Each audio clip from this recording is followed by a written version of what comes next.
They say you never truly know someone until you see them at their worst. Elena Vance learned that truth on a Tuesday night, standing in her fiancé's penthouse, staring at a scene that would shatter most women. But Elena didn't shatter. She crystallized into something far more dangerous. What happens when the perfect woman discovers she's been playing the wrong game all along? When rage becomes calculation and betrayal becomes the catalyst for transformation? Stay until the end to see how far revenge can take you. Hit that like button and drop your city in the comments. Let's see how far this story travels. The champagne was Dom Perignon, vintage 2008. Elena Vance knew because she'd been the one to order it. 3 cases delivered to Adrien Cole's penthouse that morning for the private celebration he'd mentioned in passing. Their engagement party was 2 weeks away, and Adrien had been working late every night on his senatorial campaign. She'd wanted to surprise him, to remind him that she understood the pressures he faced, that she would always be there to support him. The elevator to his penthouse required a key card. Elena had owned one for 6 months, ever since Adrien had proposed on the terrace of this very building, the Seattle skyline glittering behind them like a promise of everything they would become together. She'd spent those months perfecting herself, her wardrobe now filled with the elegant, conservative pieces befitting a senator's wife, her calendar coordinated with his political schedule, her opinions carefully calibrated to support without overshadowing. Elena Vance had been groomed for this role her entire life. Daughter of Jonathan Vance, whose boutique investment firm had built half the commercial real estate in the Pacific Northwest, she'd grown up understanding that marriages at her level weren't just about love. They were about legacy, power, strategic alliance. Adrien Cole, with his Kennedy-esque charm and genuine political talent, was perfect. Their wedding would be covered by Vanity Fair. Their children would attend the same prep schools as senators' children had for generations. She was 28 years old and everything was going exactly according to plan. The elevator doors opened directly into Adrien's penthouse. Elena stepped out, carrying the vintage champagne and wearing a smile that had taken years to perfect, warm but not desperate, confident but not threatening. The lights were dimmed, which was unusual. Adrien typically worked in his study with every lamp blazing, his intensity manifesting in an inability to tolerate shadows. "Adrien?"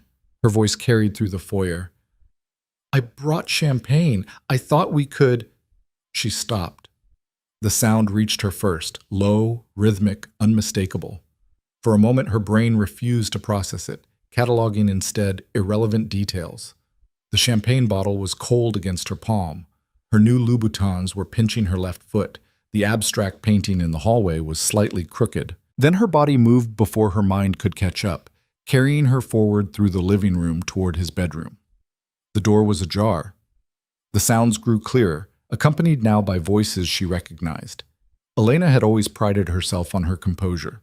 In boarding school, when Madison Fletcher had spread vicious rumors about her, Elena had smiled and won homecoming queen. In college, when her father's firm had weathered a lawsuit that nearly destroyed them, Elena had maintained perfect grades and graduated summa cum laude. When Adrien's campaign manager had suggested she'd need to be less intelligent, more decorative during interviews, Elena had laughed graciously and bought new dresses. She pushed the door open. The scene should have destroyed her. Her fiancé, the man whose children she'd imagined, whose political career she'd restructured her life to support, was in bed with Vanessa Hartley. Not just any woman. Vanessa, who'd been her roommate at Yale. Vanessa, who was her maid of honor. Vanessa, who she'd trusted with every secret, every insecurity, every dream. Adrien saw her first. His face cycled through shock, guilt, and then, this was what she would remember later, calculation. Not devastation that he'd hurt her, not even panic at being caught. Calculation. He was already strategizing his response, determining how to minimize the damage to his campaign. "Elena." He grabbed a sheet, covering himself. "This isn't— let me explain." Vanessa had the decency to look horrified, tears already streaming down her face. "I'm so sorry. Oh God, Elena, I'm so sorry. It just happened. We didn't mean—" "How long?" Elena's voice was remarkably steady. The champagne bottle remained in her hand, still cold, condensation dripping onto his expensive hardwood floor. "Elena, we should talk about this rationally." Adrien was standing now, pulling on his pants. His campaign manager voice, the one he used to de-escalate angry donors. I know this looks bad, but if we could just... How long? He had the audacity to look annoyed at her insistence. 6 months. But Elena, you have to understand... 6 months. She did quick math. That meant it had started right after their engagement. While she'd been planning their wedding, selecting china patterns, meeting with his campaign strategist to discuss how to present their relationship to voters. While she'd been transforming herself into exactly what he needed. It doesn't mean anything, Adrien continued, his tone shifting to placating. Vanessa and I, it's just physical. You're the one I'm marrying. You're the one who fits with my future. My team agrees that our partnership is partnership. Elena repeated the word like she was tasting something foreign. Yes. You understand how this works, Elena. You've always understood. Marriage at our level isn't about passion. It's about building something together. You're perfect for my career, your family's connections, your poise, your intelligence. Vanessa is just... she's a distraction. It won't continue after the wedding. The champagne bottle was so cold it almost burned. Elena looked at it, then at Adrien, then at Vanessa, who was sobbing into her hands. Something inside her chest felt strange. Not breaking, that would imply there had been something whole to break. Instead, it was like watching ice form on a window, transforming the view into something crystalline and sharp. Get out, Adrien said to Vanessa, his voice sharp. Always thinking about damage control. We'll talk later. Elena and I need to discuss this privately. Vanessa scrambled for her clothes, still crying, still apologizing in a stream of meaningless words. Elena watched her, this woman who she'd called her best friend for 7 years. Watched her pull on the Prada dress that Elena had helped her pick out. Watched her avoid eye contact as she fled toward the elevator. When they were alone, Adrien's demeanor shifted again. Now he was all concern, reaching for her hands. Let's sit down. We can work through this. I know it's shocking, but if you think about it logically... Don't touch me. He pulled back, surprised by the ice in her voice. Elena, be reasonable. We have the engagement party in 2 weeks. The campaign is at a critical point. If this gets out, she repeated slowly, your career is finished. Exactly, which is why we need to handle this carefully. I made a mistake, I admit that. But we can move past this. We're adults. We understand that marriage is about more than fidelity. It's about mutual benefit. Your father's firm is expanding into commercial development. My campaign needs investors. Your family needs the political connections I can provide. We need each other. There it was. The truth she'd been too carefully trained to acknowledge. She wasn't a partner. She was a political asset. A well-bred, well-connected, sufficiently attractive asset that photographed well and knew when to be silent. Something in her chest went from cold to frozen, from frozen to absolute zero. You're right, she said quietly. Relief flooded his face. I knew you'd understand. You've always been so intelligent about these things. We'll set some ground rules going forward. After the election, once I'm established in the Senate, we can discuss a more flexible arrangement. Many political marriages work that way. It's civilized. Elena set the champagne bottle down on his dresser with careful precision. I do understand, Adrien. Probably for the first time, I understand perfectly. Good. Good. We'll get through this together. He was smiling now, confident again. He'd won. He always won. Now, I think it's best if you go home for tonight. Let's both cool down, and we can have lunch tomorrow to discuss how to move forward. Somewhere private. My campaign manager will want to be involved in... I'm not going to lunch with you, Adrien. His smile faltered. Elena, don't be dramatic. I know you're hurt, but I'm not hurt. She looked at him clearly, maybe for the first time seeing him without the filter of who she'd needed him to be. He wasn't handsome, not really. His charm was practiced, his sincerity manufactured. Even his political passion was carefully calculated for maximum effect. I'm not hurt because you can't hurt something you never actually had. What are you talking about? We've been together for 2 years. No, you've been building your career for 2 years, and I've been a prop in your production. But that's over now. His expression hardened. Over? Elena, think about what you're saying. If you walk away from this engagement, you're walking away from everything. Do you think anyone else at our level will want you after you've been publicly rejected? Do you know what the society pages will say? What my team will leak to the press about why we split? Ah! She smiled and it felt like her face was cracking. There's the real Adrien, not the passionate mistake maker, the strategist. I'm being honest with you. If you end this engagement, I will destroy your reputation.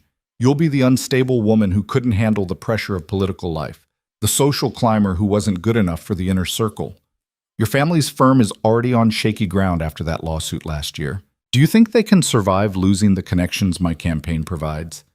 Do you think your father will forgive you for costing him everything he's built? Elena studied him. 2 years ago, these threats would have terrified her. 6 months ago, they would have kept her in line. Even 6 hours ago, she would have calculated the cost-benefit analysis and stayed. But something had changed. Something fundamental had broken free inside her, and it wasn't weak. It was pure crystalline rage that thought with perfect clarity. You're right about one thing, she said softly. If I walk away, there will be consequences. Relief flickered across his face again. Exactly. So let's be smart about, which is why I'm not walking away. I'm going to destroy you. Silence. Then Adrien laughed. Actually laughed. Destroy me? Elena, sweetheart, you don't have the resources or the connections to damage my campaign. You're a society princess who's never had to fight for anything in her life. What are you going to do? Tell some tabloids I had an affair?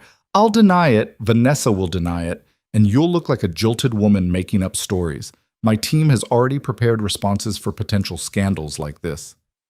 I'm sure they have. Elena picked up her purse. Good night, Adrien. Wait, where are you going? That's no longer your concern.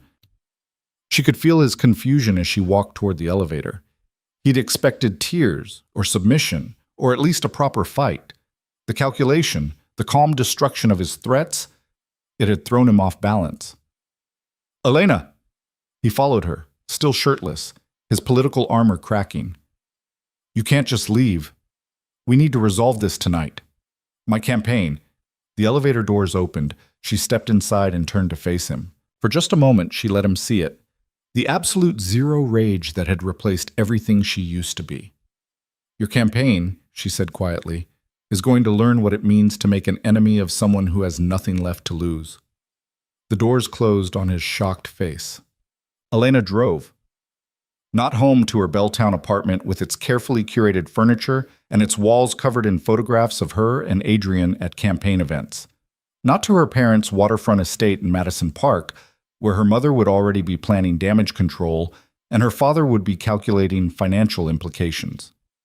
She drove south, through neighborhoods that grew progressively rougher, where the gleaming Seattle skyline gave way to industrial warehouses and shipping yards. She didn't have a destination. She just drove, her hands steady on the wheel, her mind crystalline with rage.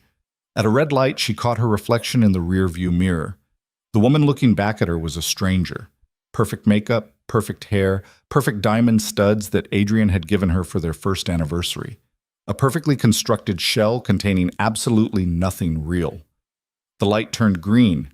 She drove. 20 minutes later, she found herself in a parking lot outside a building that vibrated with bass-heavy music.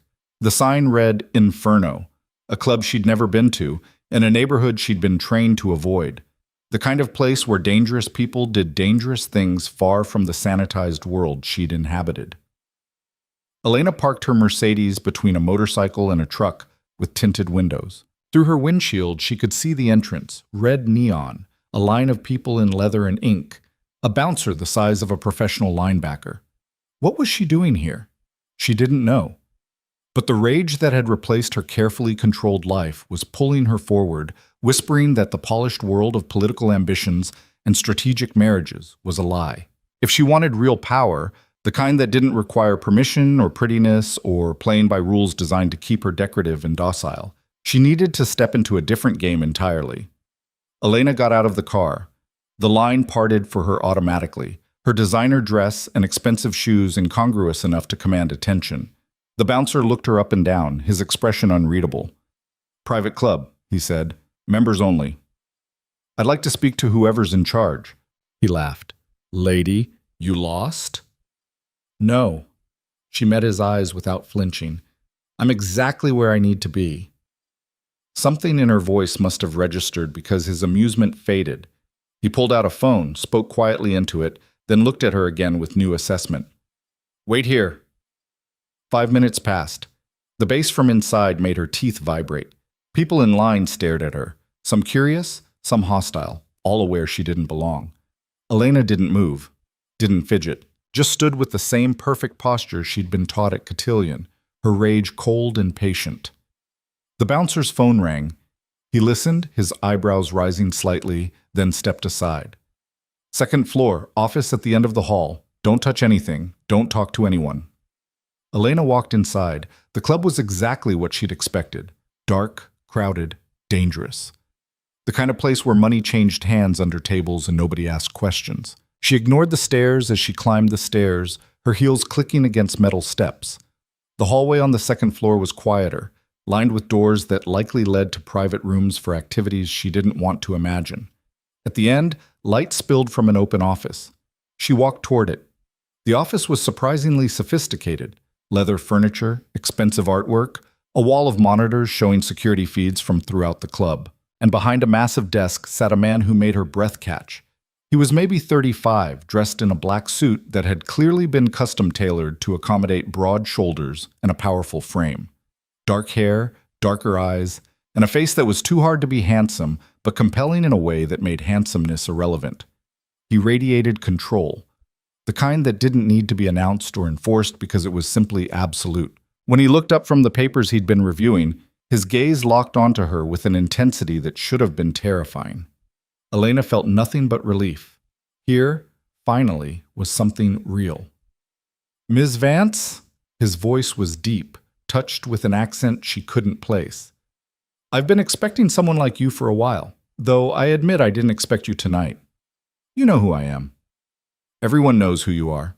Senator Cole's beautiful fiancée, the perfect political wife." He leaned back in his chair.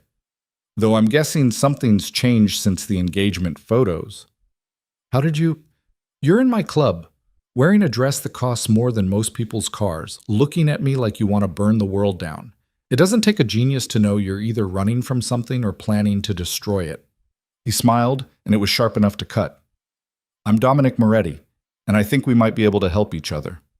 Elena's heart was pounding. Every instinct trained into her by years of careful socialization was screaming that she should leave, that this man was dangerous, that she was way out of her depth. But the rage inside her was louder. "I want to destroy Adrien Cole," she said clearly. "His campaign, his reputation, everything he's built. I want him to lose so completely that he never recovers." Dominic's smile widened. That's quite an ambition for a senator's fiancée. Ex-fiancée, as of 2 hours ago. Interesting.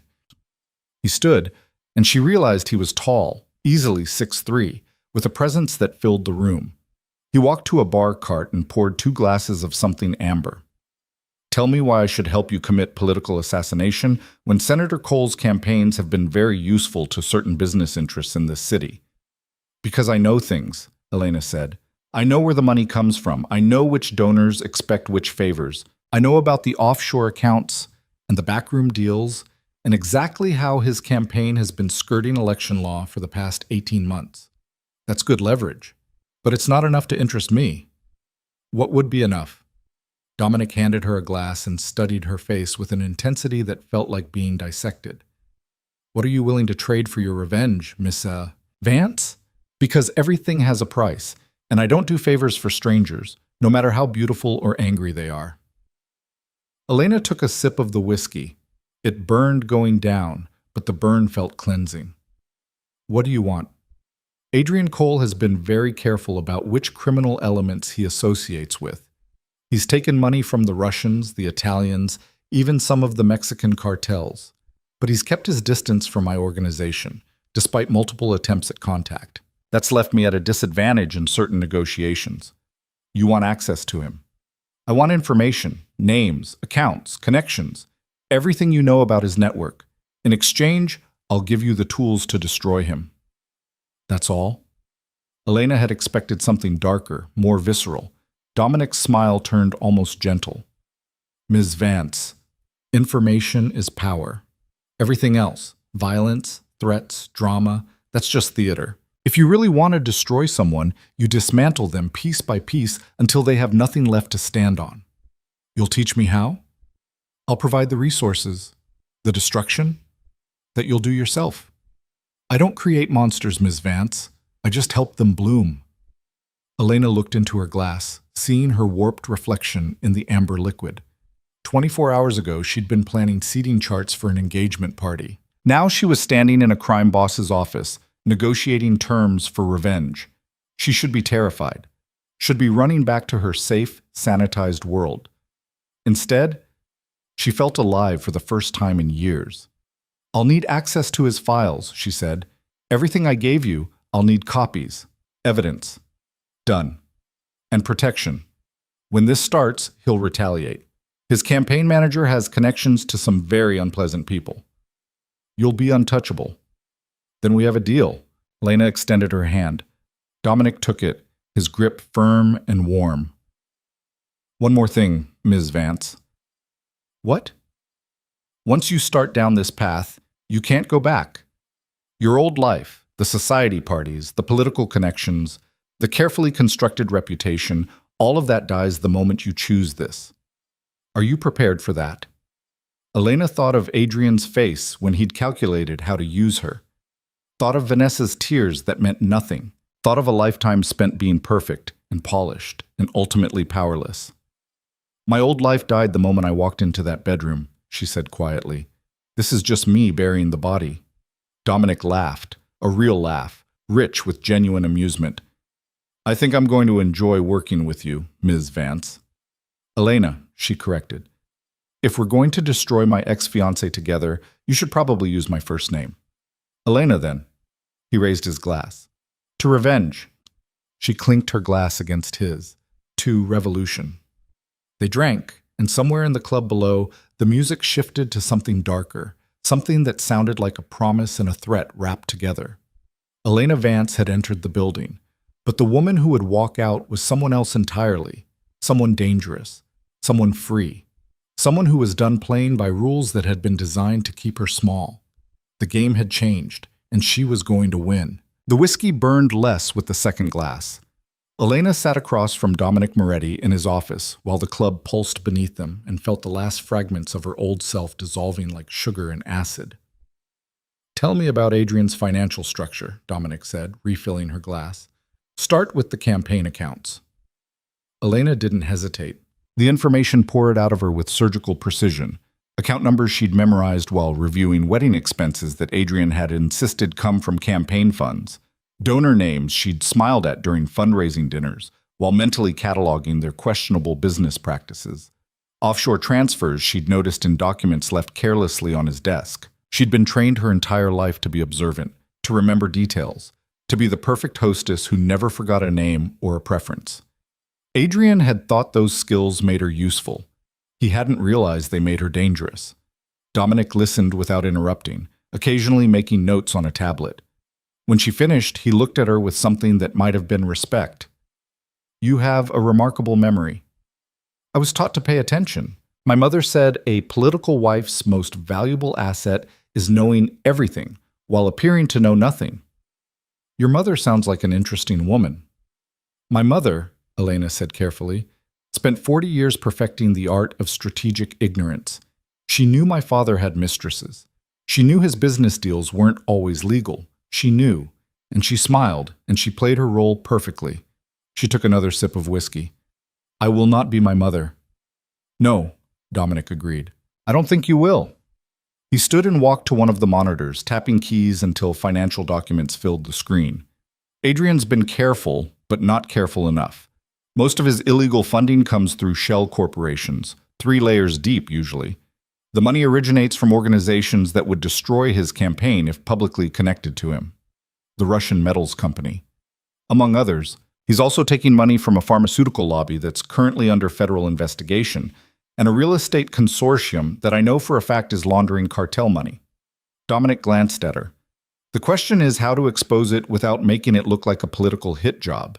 If it appears partisan, his team will spin it as opposition research, and his base will rally around him. Elena studied the screen, her mind working through possibilities. What if it doesn't look political at all?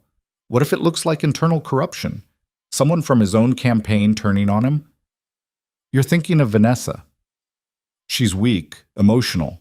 Right now she's probably drowning in guilt about the affair. Elena's voice was clinical, detached. If someone approached her with evidence that Adrien was using campaign funds illegally, convinced her she could be implicated, she'd cooperate to save herself. Dominic smiled. That's cold. That's strategic. How would you convince her? She's your best friend. She'll be suspicious if you suddenly contact her after tonight. Elena considered this. Not me. Someone else. Someone who seems legitimate. A journalist, maybe, or a concerned campaign staffer who's developed a conscience. I can arrange that. Dominic returned to his desk.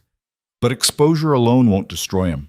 Politicians survive scandals all the time. He'll deny, deflect, blame subordinates. His family has enough money to weather a campaign finance violation. Then we need something more personal, something that damages him beyond politics. What did you have in mind? Elena thought of Adrien's face when he'd calculated how to use her, the casual cruelty of his threats, the certainty that she would stay because she had no other options. Adrien's entire brand is built on family values. The devoted son, the faithful partner, the man who represents traditional morality. That's his appeal to conservative voters. If we expose the affair, make it impossible to deny, and do it in a way that makes him look not just unfaithful, but calculating about it, his base abandons him, Dominic finished. Religious conservatives don't forgive that kind of hypocrisy. Especially if there's evidence he planned to continue the affair after marriage, that he sees infidelity as a privilege of powerful men. Elena's voice hardened. He told me tonight that many political marriages work with flexible arrangements, that it's civilized. Did he record this conversation? No, but I did. Dominic's eyebrows rose. You recorded it? Elena pulled her phone from her purse. Voice memo. I started it when I walked into the bedroom. Everything is here. The affair, his threats, his admission that our marriage was just political strategy. You're more prepared than I gave you credit for. I wasn't prepared. I was just angry enough to think clearly. She set the phone on his desk. Can you use this? Absolutely, but first we need to establish your position. If you release this now, you're a scorned woman making accusations. People will sympathize, but they won't take you seriously. We need you to be something else, someone with credibility, with power in your own right. How do I get that power? Dominic leaned back in his chair, studying her. What does your family's firm do exactly? Commercial real estate development. My father builds office complexes, mixed-use developments. He's been trying to expand into hospitality, hotels, resorts, but he doesn't have the capital or the connections. And Adrien promised to help with that expansion, political connections, favorable zoning, tax incentives. Yes, Elena saw where this was going. If I break the engagement, my father loses those connections. He'll never forgive me. Unless you replace them with something better. Dominic pulled up another screen. Property listings, development proposals, financial projections. I have significant investments in hospitality. Hotels in Seattle, Portland, San Francisco. I'm always looking for experienced developers to partner with on expansion projects. You'd work with my father? If you convinced him it was worth more than Adrien's promises, yes. The projects are legitimate. Well, mostly legitimate. The revenue streams are clean. Your father would make considerably more money than Adrien was offering, and he wouldn't have to compromise his business practices to get it. Elena processed this. You're offering to buy my family's loyalty. I'm offering to give them a better option. What they do with it is up to them. Dominic's expression turned serious. But Elena, understand what this means. If your family takes my money, they're connected to me. My business interests aren't all legal. Some of my associates are dangerous. Your father will know this, and he'll have to make a choice. Clean money from political connections or more money from connections that exist in the shadows. He'll take your money, Elena said without hesitation. My father's business is already on the edge after that lawsuit. He needs capital more than he needs respectability. You sound very certain. I've watched him my entire life. He talks about legacy and reputation, but he worships profit. If you offer him a deal that's genuinely lucrative, he won't ask too many questions about where the money comes from. Dominic nodded slowly. Then tomorrow, you'll set up a meeting. Tell your father you're ending the engagement and you have alternative business opportunities to discuss. I'll have my financial people prepare a proposal that's too good to refuse. And my mother? What about her? Elena thought of her mother's carefully maintained composure, her strategic ignorance, her lifetime spent supporting a man who treated her like an accessory. She'll be furious. The engagement party is in 2 weeks. She's already sent invitations to 300 people. This will humiliate her. Can you handle that? I don't have a choice. Elena finished her whiskey. But she'll retaliate. My mother's weapon isn't money or politics. It's social connections. She'll make sure I'm blacklisted from every charity board, every society event, every circle that matters in Seattle's elite. Does that bother you? Elena looked around the office. The security monitors showing dangerous people doing dangerous things. The expensive art that had probably been purchased with money from illegal enterprises. The man across from her who commanded an empire built on breaking rules she'd been taught were sacred. No, she said quietly. It doesn't bother me at all. Dominic's smile was approving. Good, because once we start this, there's no going back. Adrien will fight dirty. He'll use every connection, every threat, every weapon in his arsenal. Are you prepared for that? I'm prepared to fight dirtier. Then we should discuss terms. Elena tensed. What kind of terms? You're giving me valuable information about Adrien's network, information I can use for my own purposes. In exchange, I'm giving you resources to destroy him and protection from retaliation. But I need to know you're committed to this, that you won't have second thoughts when things get difficult. I won't. Prove it. Elena met his eyes. How? Tomorrow night, there's a fundraising gala for Adrien's campaign. 500 donors, all the political elite in the Pacific Northwest. You're expected to attend as his fiancée. Dominic leaned forward. I want you to go. I want you to smile and play your role perfectly. And I want you to plant something for me. Plant what? He pulled a small USB drive from his desk drawer. This contains financial records, not the ones you told me about, but others I've acquired through my own channels. Evidence of money laundering, illegal contributions, connections to organized crime, nothing that traces back to you or your information. If this drive is found in Adrien's office after an anonymous tip to the right journalist, it will trigger a federal investigation. You want me to break into his office? I want you to put this in his desk during the gala. You have access. You know his security codes. No one will question the senator's fiancé being in his private office. Elena took the drive, its weight insignificant in her palm. If I'm caught, you won't be. I'll have someone monitoring security feeds. They'll tell you exactly when to move, which cameras to avoid. You'll be in and out in 2 minutes. And if something goes wrong, then you'll learn very quickly whether you have the nerve for this kind of war. Dominic's voice was hard.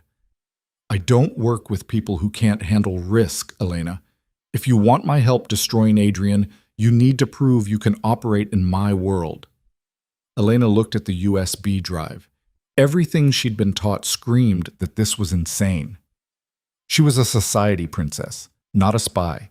She didn't break into offices or plant evidence or commit federal crimes. But she also wasn't the person who'd entered that penthouse tonight expecting champagne and romance. That person was dead. This new version, forged in betrayal and rage, was something else entirely. I'll do it, she said. Good. Dominic stood and extended his hand. Welcome to the game, Elena. She shook his hand, feeling the calluses on his palm, the strength in his grip. What happens after I plant the drive? We wait. Let the investigation develop naturally. While that's happening, we work on exposing the affair. We turn Vanessa into a liability he can't contain. We systematically dismantle every pillar holding up his campaign until there's nothing left. How long will that take? 3 months, maybe 4. Destruction is an art, not a sprint. Dominic released her hand. Can you be patient? Elena thought of all the years she'd been patient. Patient while Adrien built his career. Patient while her mother molded her into the perfect daughter. Patient while everyone around her treated her like a beautiful, useful object. I can be patient, she said, as long as I know he's going to fall. He'll fall. They always do. Dominic walked her toward the door. One more thing. Don't contact me directly. I'll have someone reach out to you tomorrow to coordinate your father's meeting and the gala logistics. Use encrypted messaging only. Adrien's campaign manager is paranoid enough to have your phone monitored. Understood. And Elena? He caught her arm gently as she reached the door. Be careful. What we're doing, it's not just destroying a political campaign. We're dismantling a man's entire life. When people like Adrien realize they're losing, they become unpredictable, dangerous.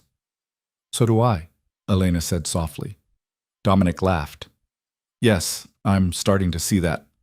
She left the office and walked back through the club, ignoring the stares, the music, the danger that seemed to pulse in the air itself. When she reached her car, she sat in the driver's seat for a long moment, the USB drive burning a hole in her purse. What was she becoming? The question didn't frighten her as much as it should have. She started the car and drove home through streets that looked different now, like she was seeing the city clearly for the first time. The polished surface, the gleaming skyscrapers, the expensive restaurants, the carefully maintained facades were just that. Facades. Beneath them ran currents of power and money and violence that her old life had taught her to ignore. But she wasn't ignoring anything anymore. When Elena reached her apartment, she found Vanessa sitting outside her door, eyes red from crying.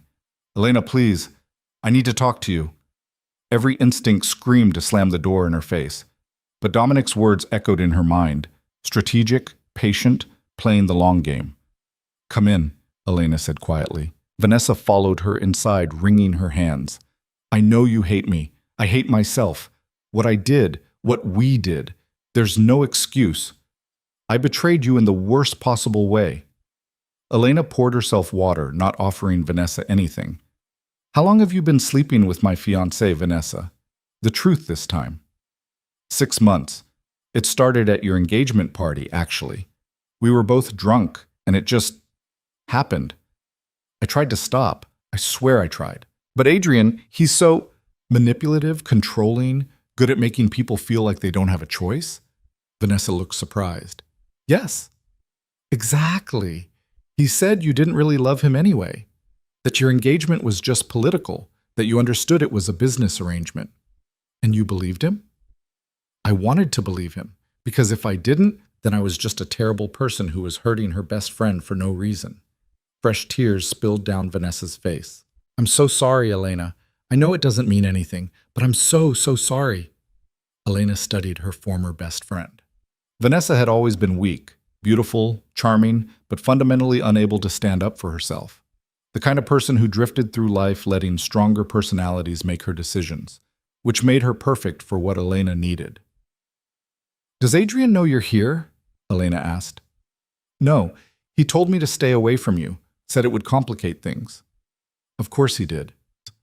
Elena sat down across from Vanessa. What do you want, Vanessa? Forgiveness? Absolution? I want to make it right somehow. I know I can't, but I want to try. Do you love him? Vanessa's face crumpled. I don't know. Maybe? He makes me feel important when we're together, like I matter. But then he talks about his campaign and his future, and I realize I'm just temporary. A distraction, like he told you. So you're both being used. Elena let the words hang between them. Adrien doesn't love either of us. We're both just pieces on his political chessboard. I'm starting to see that. Vanessa wiped her eyes. What are you going to do? Are you still going to marry him? Elena made a decision. No, the engagement is over. Oh. Vanessa looked simultaneously relieved and guilty. Are you going to tell people why? Not yet. I need to handle this carefully. Adrien's threatening to destroy my reputation if I make this public. That's what he told you? That's horrible. That's politics. Elena leaned forward. Vanessa, I need you to do something for me. Anything. I mean it, whatever you need. I need you to keep seeing Adrien. Act like nothing's changed between you two. Don't tell him about this conversation. Vanessa looked confused. Why? Because I'm going to end this engagement in a way that protects both of us.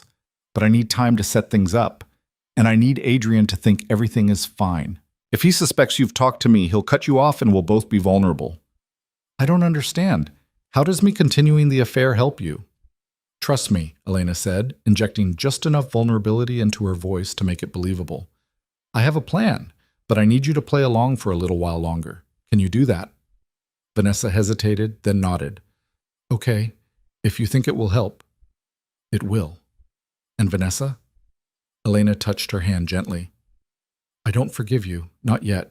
Maybe not ever, but I understand that Adrien manipulated both of us. When this is over, we'll figure out what our friendship looks like, if it can exist at all. Thank you. Vanessa hugged her, and Elena let her, feeling nothing but cold calculation. I'll do whatever you need, I promise. After Vanessa left, Elena stood in her apartment and felt the full weight of what she was becoming. She'd just manipulated her best friend, former best friend, with practiced ease, had lied while making it sound like truth, had weaponized vulnerability. Her phone buzzed. Unknown number. Tomorrow, 2 p.m., Waterfront Park, North Entrance. Come alone. Dominic's contact already. Fast. Elena deleted the message and went to her bedroom. The dress she'd planned to wear to the engagement party hung in her closet. White silk, elegant, demure. The perfect senator's wife. She pulled it out and threw it in the trash. Then she opened her laptop and began researching. Security systems in Adrien's campaign headquarters. Guard schedules. Camera placements. She had 48 hours to become an expert in breaking into the building where she'd spent months attending strategy meetings. The irony wasn't lost on her. At 2 a.m, her father called.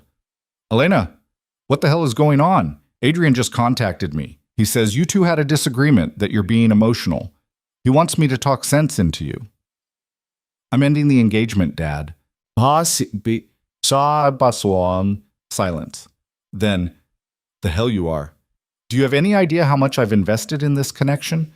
The deals I've set up based on his political future? I know exactly what you've invested, and I have something better to offer. Better than a senator? Elena, you're being hysterical. I'm being strategic. She kept her voice level. Meet me tomorrow. 2:30 p.m., your office. I have a business proposal that will make Adrien's promises look like pocket change. What kind of proposal? The kind that comes with actual money instead of political favors that may never materialize. The kind that doesn't require me to marry a man who's been cheating on me for 6 months. Another pause. He's been cheating? With Vanessa, in his bed. I walked in on them tonight. Her father's anger shifted from her to Adrien. Good. Jonathan Vance could forgive a lot of things, but public humiliation wasn't one of them. That son of a bitch. After everything I've done for his campaign, which is why you should listen to my proposal tomorrow. Someone with significant hospitality investments wants to discuss partnership opportunities. Real money, Dad, not promises. Who? Tomorrow, 2:30. Don't tell Mom yet. She hung up before he could argue. At 3 a.m., Elena stood in front of her bathroom mirror and barely recognized herself. Her makeup was gone, her carefully styled hair falling loose, her eyes harder than they'd been that morning. 24 hours ago, she'd been planning a wedding. Now she was planning a war. The woman in the mirror smiled, and it was sharp enough to draw blood. Outside her window, Seattle glittered like it always had. Beautiful, cold, and utterly indifferent to the small dramas of people like her. But Elena wasn't small anymore. She was becoming something else, something dangerous and free, and completely unwilling to play by rules that had been designed to keep her powerless. Dominic had asked if she could handle risk. She was about to show him she could handle anything.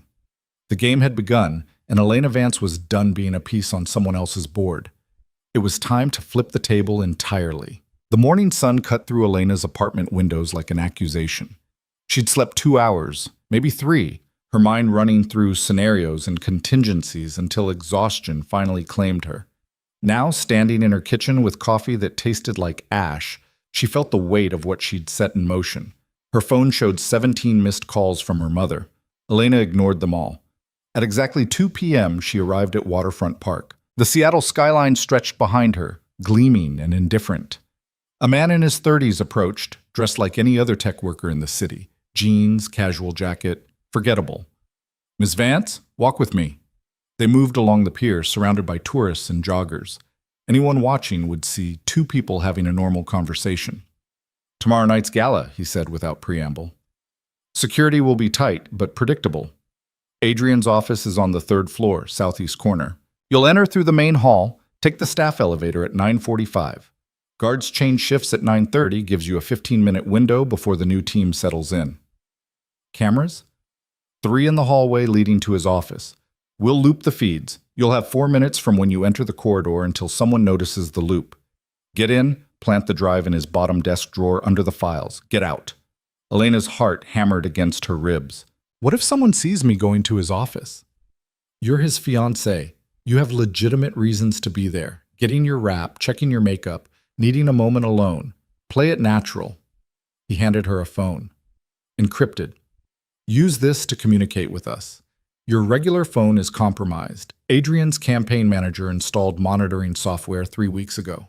What? They've been reading your texts, tracking your location, recording calls. Standard political paranoia. He glanced at her. You didn't know? Elena felt ice slide down her spine. No. Then it's good you didn't say anything incriminating. Keep your regular phone for normal activities. Use this one for anything real. He checked his watch. Your father's meeting is at 2:30? Yes. Dominic will be there at 3. The proposal is solid, $20 million in development capital, partnership on 3 hotel projects, revenue projections that will make your father forget Adrien Cole ever existed. And if my father asks about Dominic's background, he'll get the sanitized version. Legitimate businessman, hospitality investments, some connections to old money families in the Northeast. All technically true. What your father chooses to investigate beyond that is his business. They'd reached the end of the pier. The man turned to face her fully for the first time. Last chance to back out, Ms. Vance. After tomorrow night, there's no going back. You'll have committed a federal crime. Dominic will own a piece of you, whether you like it or not. Elena looked out at the water, gray and choppy under clouded skies. He already does. The moment I walked into that club, I made my choice. Some people make choices they regret. I won't. She met his eyes. Tell Dominic I'll be ready tomorrow night. The man nodded and walked away, disappearing into the crowd like he'd never existed.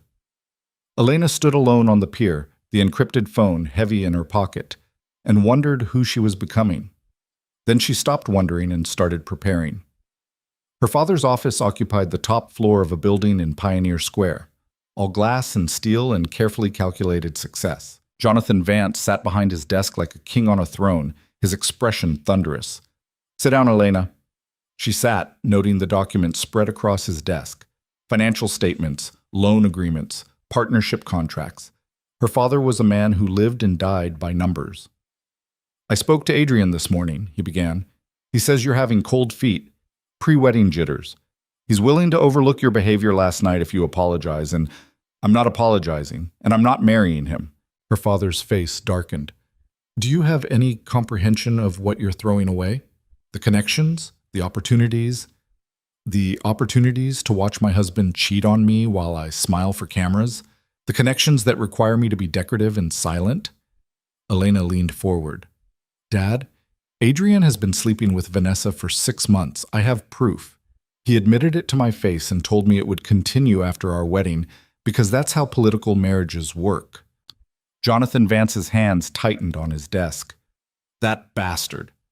Yes, but more importantly, his campaign is corrupt. Illegal funding, offshore accounts, connections to organizations that would destroy him if exposed. When it comes out, and it will come out, everyone connected to him will be investigated, including you. How do you know this? Because I paid attention during all those strategy meetings you sent me to. I smiled and looked pretty and memorized every detail. She pulled out her regular phone and played the recording from Adrien's penthouse. His admission of the affair, his threats, his casual dismissal of their relationship as political strategy. Her father listened, his expression growing darker with each word. He threatened to destroy your reputation, Jonathan said quietly when it finished. Our firm. Yes, which is why I'm ending this engagement and why you need to cut all ties with his campaign immediately. That will cost me millions in projected revenue. Deals I've structured around his political future will be replaced with something better. Elena checked her watch. I have someone coming here at 3. He has a proposal for you. Real money, not political promises. Who? Before she could answer, her father's assistant knocked and entered. "Mr. Vance, there's a Dominic Moretti here to see you. He says he has a 3 o'clock appointment." Jonathan looked at Elena, who nodded. "Send him in." Dominic entered the office like he owned it, his presence immediately dominating the space. He wore a different suit than last night, charcoal gray, impeccably tailored, and moved with the confidence of a man who knew exactly how much power he held. "Mr. Vance, thank you for seeing me." Dominic shook her father's hand, then acknowledged Elena with a slight nod. "Ms. Vance?" "Mr. Moretti?" Elena kept her voice professional, betraying nothing of their previous meeting. "My daughter says you have a proposal," Jonathan said, gesturing to the chairs across from his desk. Dominic sat, pulling out a tablet. "I do. I own significant hospitality properties throughout the Pacific Northwest. Hotels in Seattle, Portland, San Francisco, and recently acquired a resort chain in British Columbia. I'm looking to expand, and your firm's reputation for quality commercial development caught my attention." He brought up projections, property assessments, financial models. Elena watched her father's expression shift from suspicion to interest to barely concealed greed. "This is substantial," Jonathan said, scrolling through the numbers. $20 million in development capital for 3 projects, with revenue sharing structured at 60-40 in our favor. These terms are unusually generous. "I believe in partnering with the best. Your firm has the expertise I need. I have the capital you need. It's mutually beneficial." Dominic leaned back. "I also understand you are facing some challenges with your current political connections." Jonathan glanced at Elena, who kept her expression neutral. "My daughter mentioned you're aware of our situation with Senator Cole's campaign. I'm aware that political promises often fail to materialize into actual revenue. I prefer concrete agreements with clear deliverables." Dominic met Jonathan's eyes directly. "I also prefer partners who aren't entangled in campaigns that are likely to implode." "You think Adrien's campaign will fail?" "I think Adrien Cole has made enemies with people far more dangerous than political opponents. His financial practices are questionable at best. When that house of cards falls, everyone nearby will be investigated." Dominic shrugged. "I prefer to avoid that kind of scrutiny." Jonathan processed this. "What do you know about Cole's finances?" "Enough to stay far away from him, which is what I'd advise you to do as well." Dominic stood, leaving the tablet on the desk. "Review the proposal. My lawyers can have contracts ready within 48 hours if you're interested. But, Mr. Vance, I'll be direct. This offer expires in 1 week.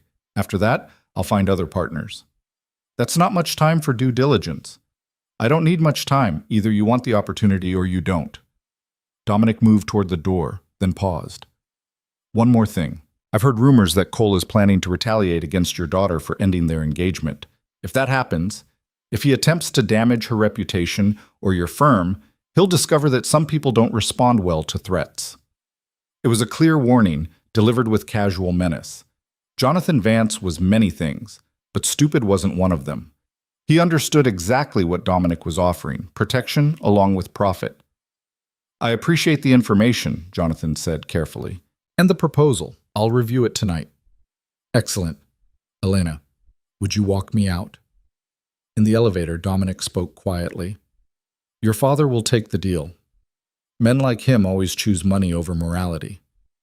He's not a bad person. I didn't say he was, but he's practical. By tomorrow, he'll have convinced himself that partnering with me is the smart business decision, regardless of any moral concerns." The elevator doors opened. "How are you feeling about tomorrow night?" "Nervous," Elena admitted, "but ready." "Good. Nerves keep you sharp." He handed her a small earpiece. "Wear this tomorrow. We'll guide you through every step."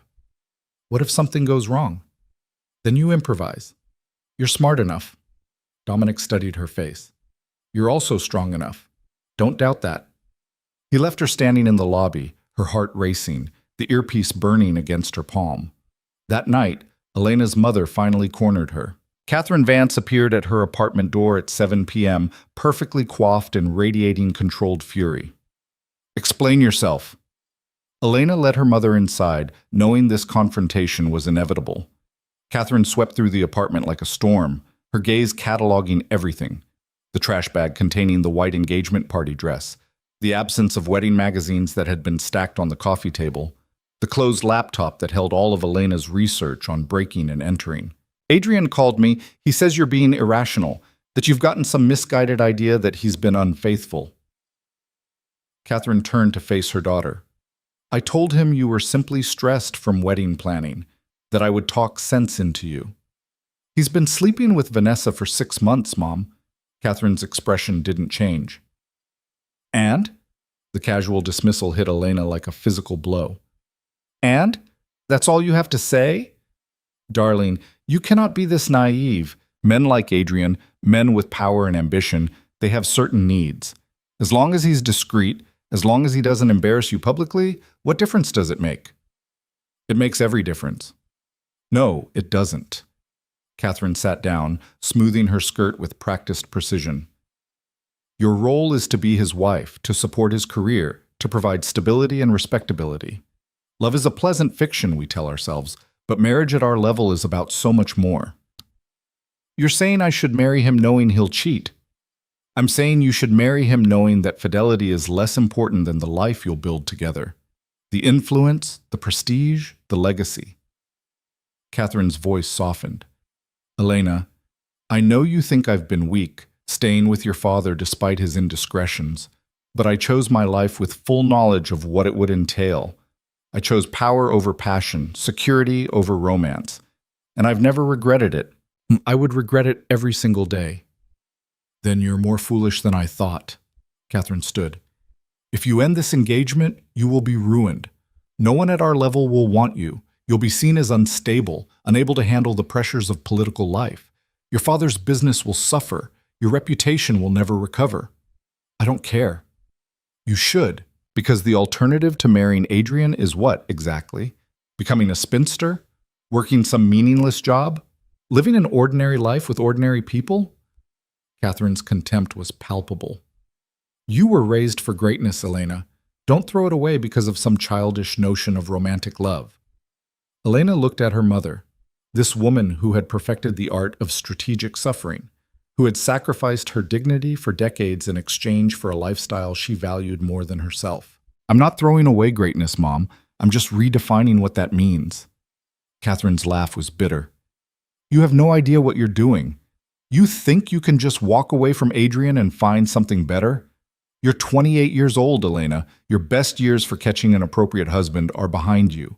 This is your last chance at the life you were meant to have. Maybe I was meant for a different life entirely. Don't be ridiculous. You're a Vance. We don't have different lives. We have duty, obligation, and the intelligence to play the game correctly. Catherine moved toward the door. You have until the engagement party to come to your senses. After that, I wash my hands of whatever consequences you face. She left in a cloud of expensive perfume and disappointed expectations. Elena stood alone in her apartment and felt the final thread connecting her to her old life snap. Her mother had made her a choice decades ago: comfort over authenticity, status over self. Elena refused to make the same mistake. The encrypted phone buzzed. Everything set for tomorrow? Elena responded, Yes. Remember, 9:45, staff elevator, 4 minutes in the corridor. We'll be with you the whole time. Understood. She deleted the messages and went to her closet. The gala required formal attire, something elegant enough to fit the occasion but practical enough to move quickly. She selected a midnight blue dress with a structured bodice and a skirt that wouldn't restrict her movement. Heels high enough to be appropriate but low enough to run in if necessary. Planning her outfit for committing a federal crime felt surreal. The next day passed in a blur of preparation and anxiety. Her father called at noon to say he was accepting Dominic's proposal, that his lawyers were already drafting contracts.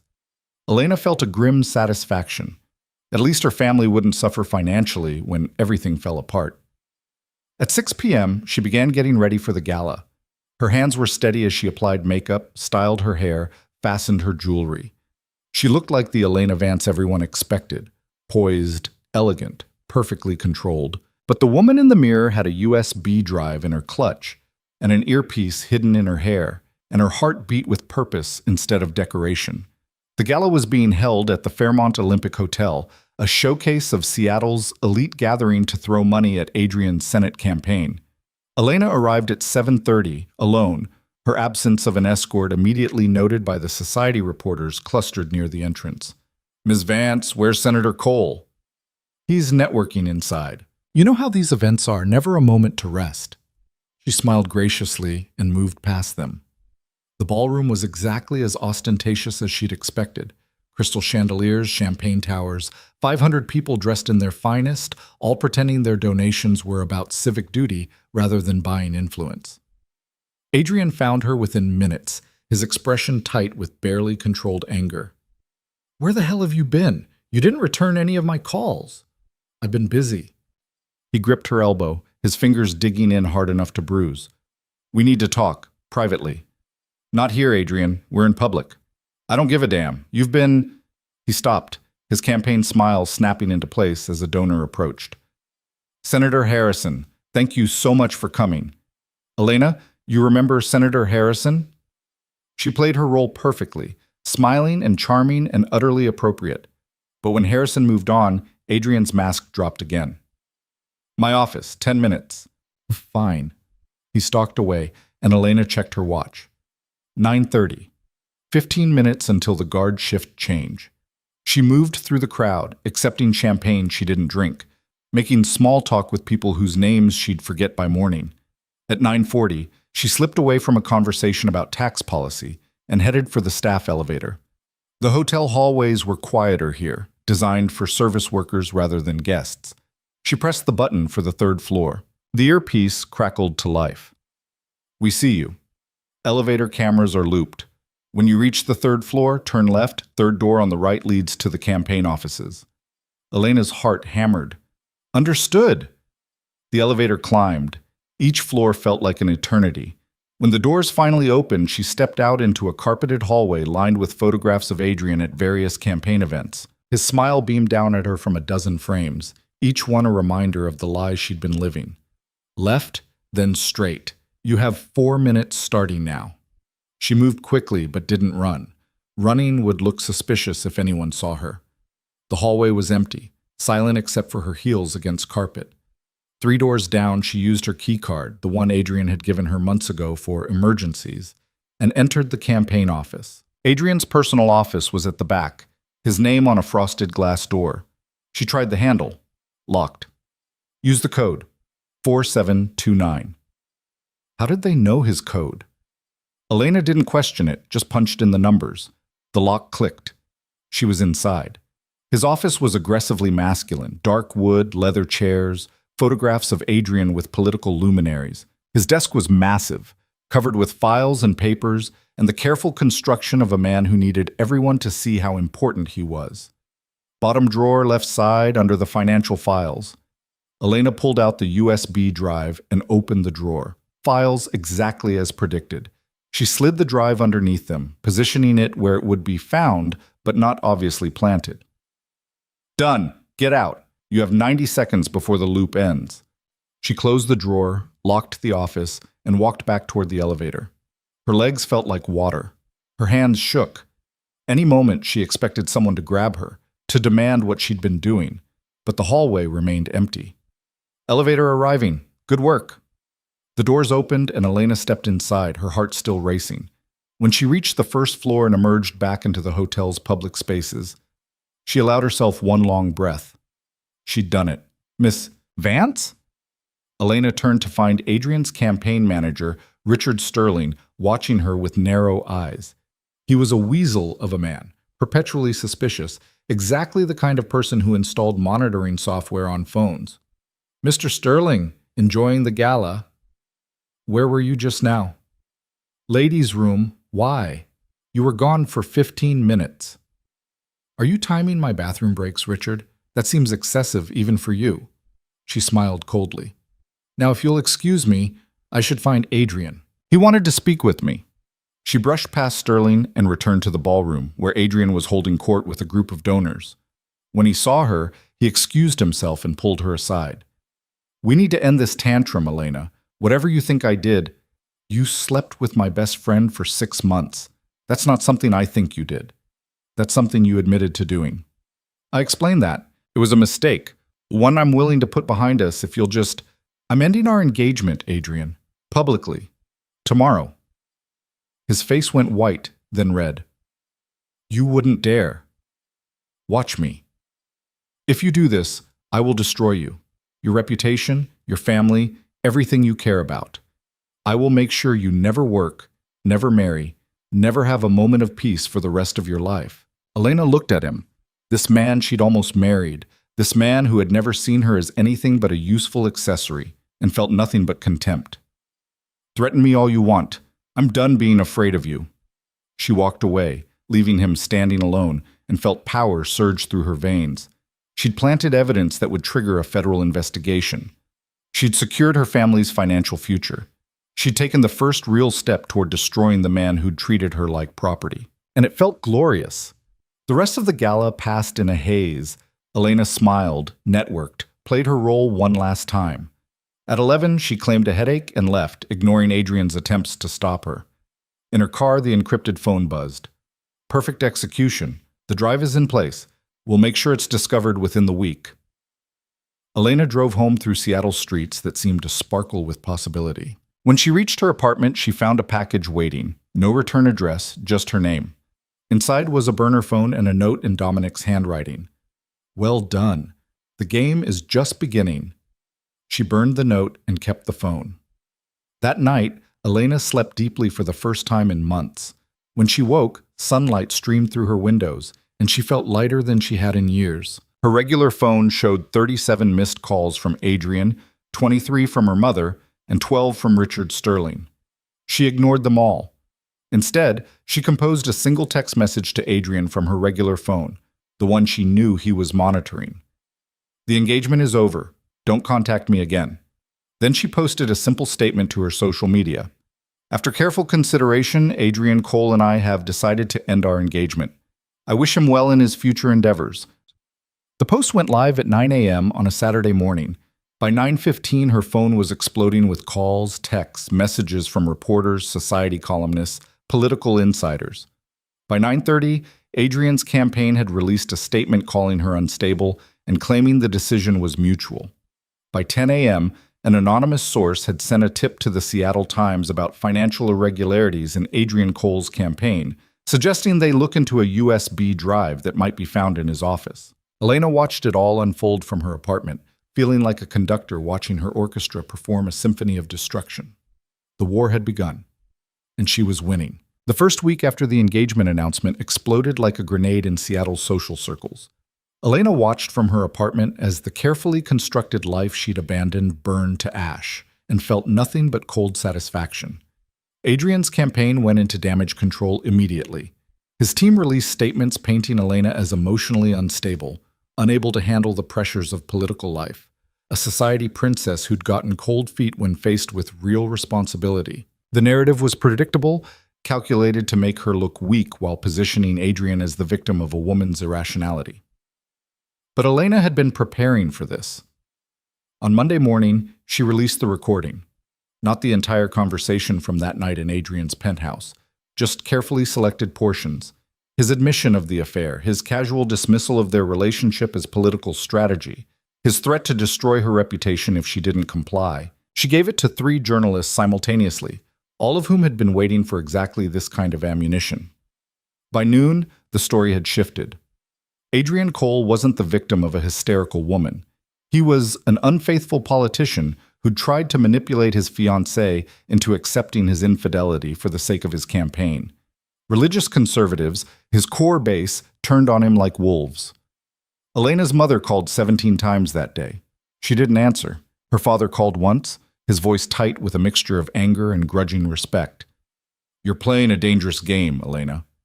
I learned from the best, Dad. This won't just hurt Adrien, it'll hurt you too. Society doesn't forgive women who air dirty laundry publicly. I don't want society's forgiveness. I want Adrien destroyed." Jonathan Vance was silent for a long moment. "Dominic Moretti called me this morning.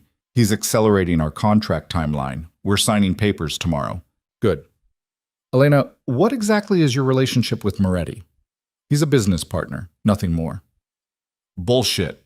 Men like him don't offer $20 million in development capital without expecting something in return. He's getting what he wants. Access to your development expertise and a legitimate business front for some of his investments. What I get in return is none of your concern." Her father laughed, sharp and bitter. "You're more like me than I thought. Your mother raised you to be decorative and docile, but underneath you're a Vance, ruthless when necessary." "Is that a compliment?" "It's an observation. Be careful, Elena. Men like Moretti don't play by the rules you were raised with. If you're using him for revenge, make sure you don't become collateral damage." He hung up before she could respond. That afternoon, the encrypted phone buzzed. "Warehouse on Harbor Island, 8 p.m. Come alone." Elena drove through industrial sprawl as the sun set, painting the sky in shades of blood and fire. The warehouse was exactly what she expected: concrete and steel, isolated, the kind of place where illegal business happened far from curious eyes. Dominic was waiting inside, leaning against a black SUV, his shirt sleeves rolled up despite the cold. Behind him, 3 men worked on something she couldn't quite see. "You've made quite the splash," he said as she approached. The recording was a nice touch. It was necessary. Adrien's team was controlling the narrative. "And now you're controlling it. Well done." He gestured for her to follow him deeper into the warehouse. "Though you've also made yourself a target. Adrien's campaign manager has connections to some unpleasant people. They're not happy about the damage you've caused." "Richard Sterling? He's a political operative, not a gangster. Sterling works with everyone who can help his candidates win. That includes people who solve problems with violence instead of press releases." Dominic stopped in front of a table covered with photographs. "These are the men Sterling has contacted in the past 72 hours.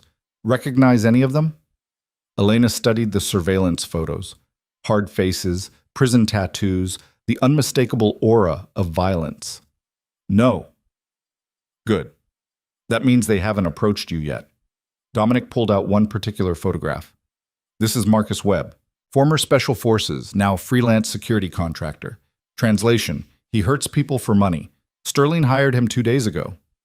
Fear, cold and sharp, slid down Elena's spine. "To do what?" "We're not sure yet. Could be surveillance, intimidation, or worse. But Sterling doesn't hire men like Webb for their conversational skills." "So what do I do?" "You let me handle it." Dominic's voice was flat, final. "Webb and his team are being monitored. If they move against you, they'll be dealt with before they get close." "Dealt with how?" He met her eyes directly. "Do you really want to know?" Elena thought about the question. A week ago, she would have demanded details, insisted on understanding every aspect of her protection. But that was before she'd committed federal crimes, before she'd weaponized recordings and destroyed a political career, before she'd stepped fully into this shadow world. "No," she said quietly. "I don't." Smart. Dominic moved to another table, this one covered with financial documents. The USB drive was discovered this morning. Federal investigators executed a search warrant on Adrien's campaign headquarters at 6 a.m. They found exactly what we wanted them to find. "How long before he's indicted?" 3 months, maybe 4. Federal investigations move slowly. But the damage is already done. Donors are pulling out, endorsements are being rescinded, his poll numbers are in freefall. Dominic smiled. "He's finished, Elena. Even if he avoids prison, his political career is over." She should have felt triumphant, should have felt vindicated. Instead, she felt strangely hollow. "Why do you look disappointed?" Dominic asked. "I'm not disappointed. I'm just realizing that destroying Adrien doesn't fix anything. It doesn't change what he did. It doesn't undo the years I wasted being who he needed me to be. Revenge never fixes anything. It just balances the scales." He handed her a glass of whiskey, from where she hadn't seen. "But it's still necessary." They drank in silence for a moment, surrounded by evidence of surveillance and violence, 2 people who'd chosen to operate in shadows rather than accept the cruelties of light. "What happens now?" Elena asked. "Now we wait for Adrien to make his next move. Men like him don't accept defeat gracefully. He'll try to retaliate, to hurt you the way you've hurt him." Dominic's expression hardened. "And when he does, we'll end him permanently." "Permanently?" "I don't mean murder, Elena. I mean complete destruction. Financial ruin, social exile, legal consequences that follow him for the rest of his life. When we're done, Adrien Cole won't just be a failed politician. He'll be a cautionary tale." The burner phone in Elena's purse buzzed. Unknown number. She looked at Dominic, who nodded. Ms. Vance, this is Detective Sarah Chen with Seattle PD. I need you to come down to the station. We have some questions about your relationship with Adrien Cole. Elena's blood went cold. Am I being accused of something? Not at this time. But we're investigating allegations of blackmail and extortion related to the recording you released. Senator Cole's attorney has filed a complaint. I'll be there tomorrow morning with my lawyer. She hung up and looked at Dominic. Adrian's trying to have me arrested for releasing the recording. Of course he is. It's the only card he has left to play. Dominic pulled out his phone and made a call. Marcus, I need you to prepare a legal defense package for Elena Vance. Blackmail allegations, likely bullshit, but treat it seriously. She'll be at Seattle PD tomorrow morning at 9. He listened for a moment. Good. Bill it to my account. You have a lawyer on retainer? Elena asked when he hung up. I have several. Marcus Chen specializes in defending people who've been accused of crimes by powerful men trying to silence them. He's very good at making those charges disappear. Chen, is he related to the detective who called me? Her brother, which is probably why she gave you advance warning instead of just showing up at your door. Dominic's smile was sharp. You're starting to understand how this world works, Elena. Connections, favors, strategic alliances, everything is transactional. Even this? Us? Especially this. He stepped closer, his presence overwhelming in its intensity. I'm helping you destroy Adrien because it serves my interests. You're accepting my help because you need resources you don't have. Neither of us is doing this out of altruism. Then what happens when our interests no longer align? That depends on whether you prove yourself valuable beyond this immediate situation. Dominic reached out and tucked a strand of hair behind her ear, the gesture unexpectedly intimate. You're smart, ruthless, and learning quickly. Those are rare qualities. If you continue developing them, we might find our interests align for a very long time. Elena's heart hammered in her chest. The air between them felt charged, dangerous. And if I don't? Then our arrangement ends and we go our separate ways. No hard feelings, no complications. His hand dropped away. But I don't think that's going to happen. I think you're just getting started. Before Elena could respond, one of Dominic's men approached, his expression urgent. Boss, we have a problem. Webb's team is moving. They just left a warehouse in Georgetown, 3 vehicles heading north. Dominic's entire demeanor changed, his casual charm replaced by cold calculation. North toward where? Can't tell yet, but they're armed and moving fast. Get Elena out of here. Now. Dominic turned to her. Go home. Lock your doors. Don't answer for anyone you don't recognize. I'll have security posted outside your building within the hour. What's happening? Webb might be coming for you, or he might be going after someone else connected to this situation. Either way, you need to be somewhere secure. He gripped her shoulders. Trust me, Elena. Go home and wait for my call. And wait. She wanted to argue, to demand more information, to insist on being part of whatever was happening. But the look in Dominic's eyes stopped her. This wasn't a negotiation. This was a direct order from a man who knew how to handle violence. Elena drove home through city streets that suddenly felt hostile, every car a potential threat, every shadow hiding danger. When she reached her apartment building, 2 men in dark suits were already positioned outside. Ms. Vance, we're with Mr. Moretti. We'll be here all night. She nodded and went inside, locking every door and window, her hands shaking. This was real. Not political maneuvering or social games, but actual physical danger. People who solved problems with violence instead of strategy. What had she gotten herself into? Hours passed. Elena sat in her dark apartment, watching the street below, waiting for something terrible to happen. At midnight, the encrypted phone rang. It's handled, Dominic said without preamble. What happened? Webb and his team weren't coming for you. They were going after Vanessa. Elena's stomach dropped. Why Vanessa?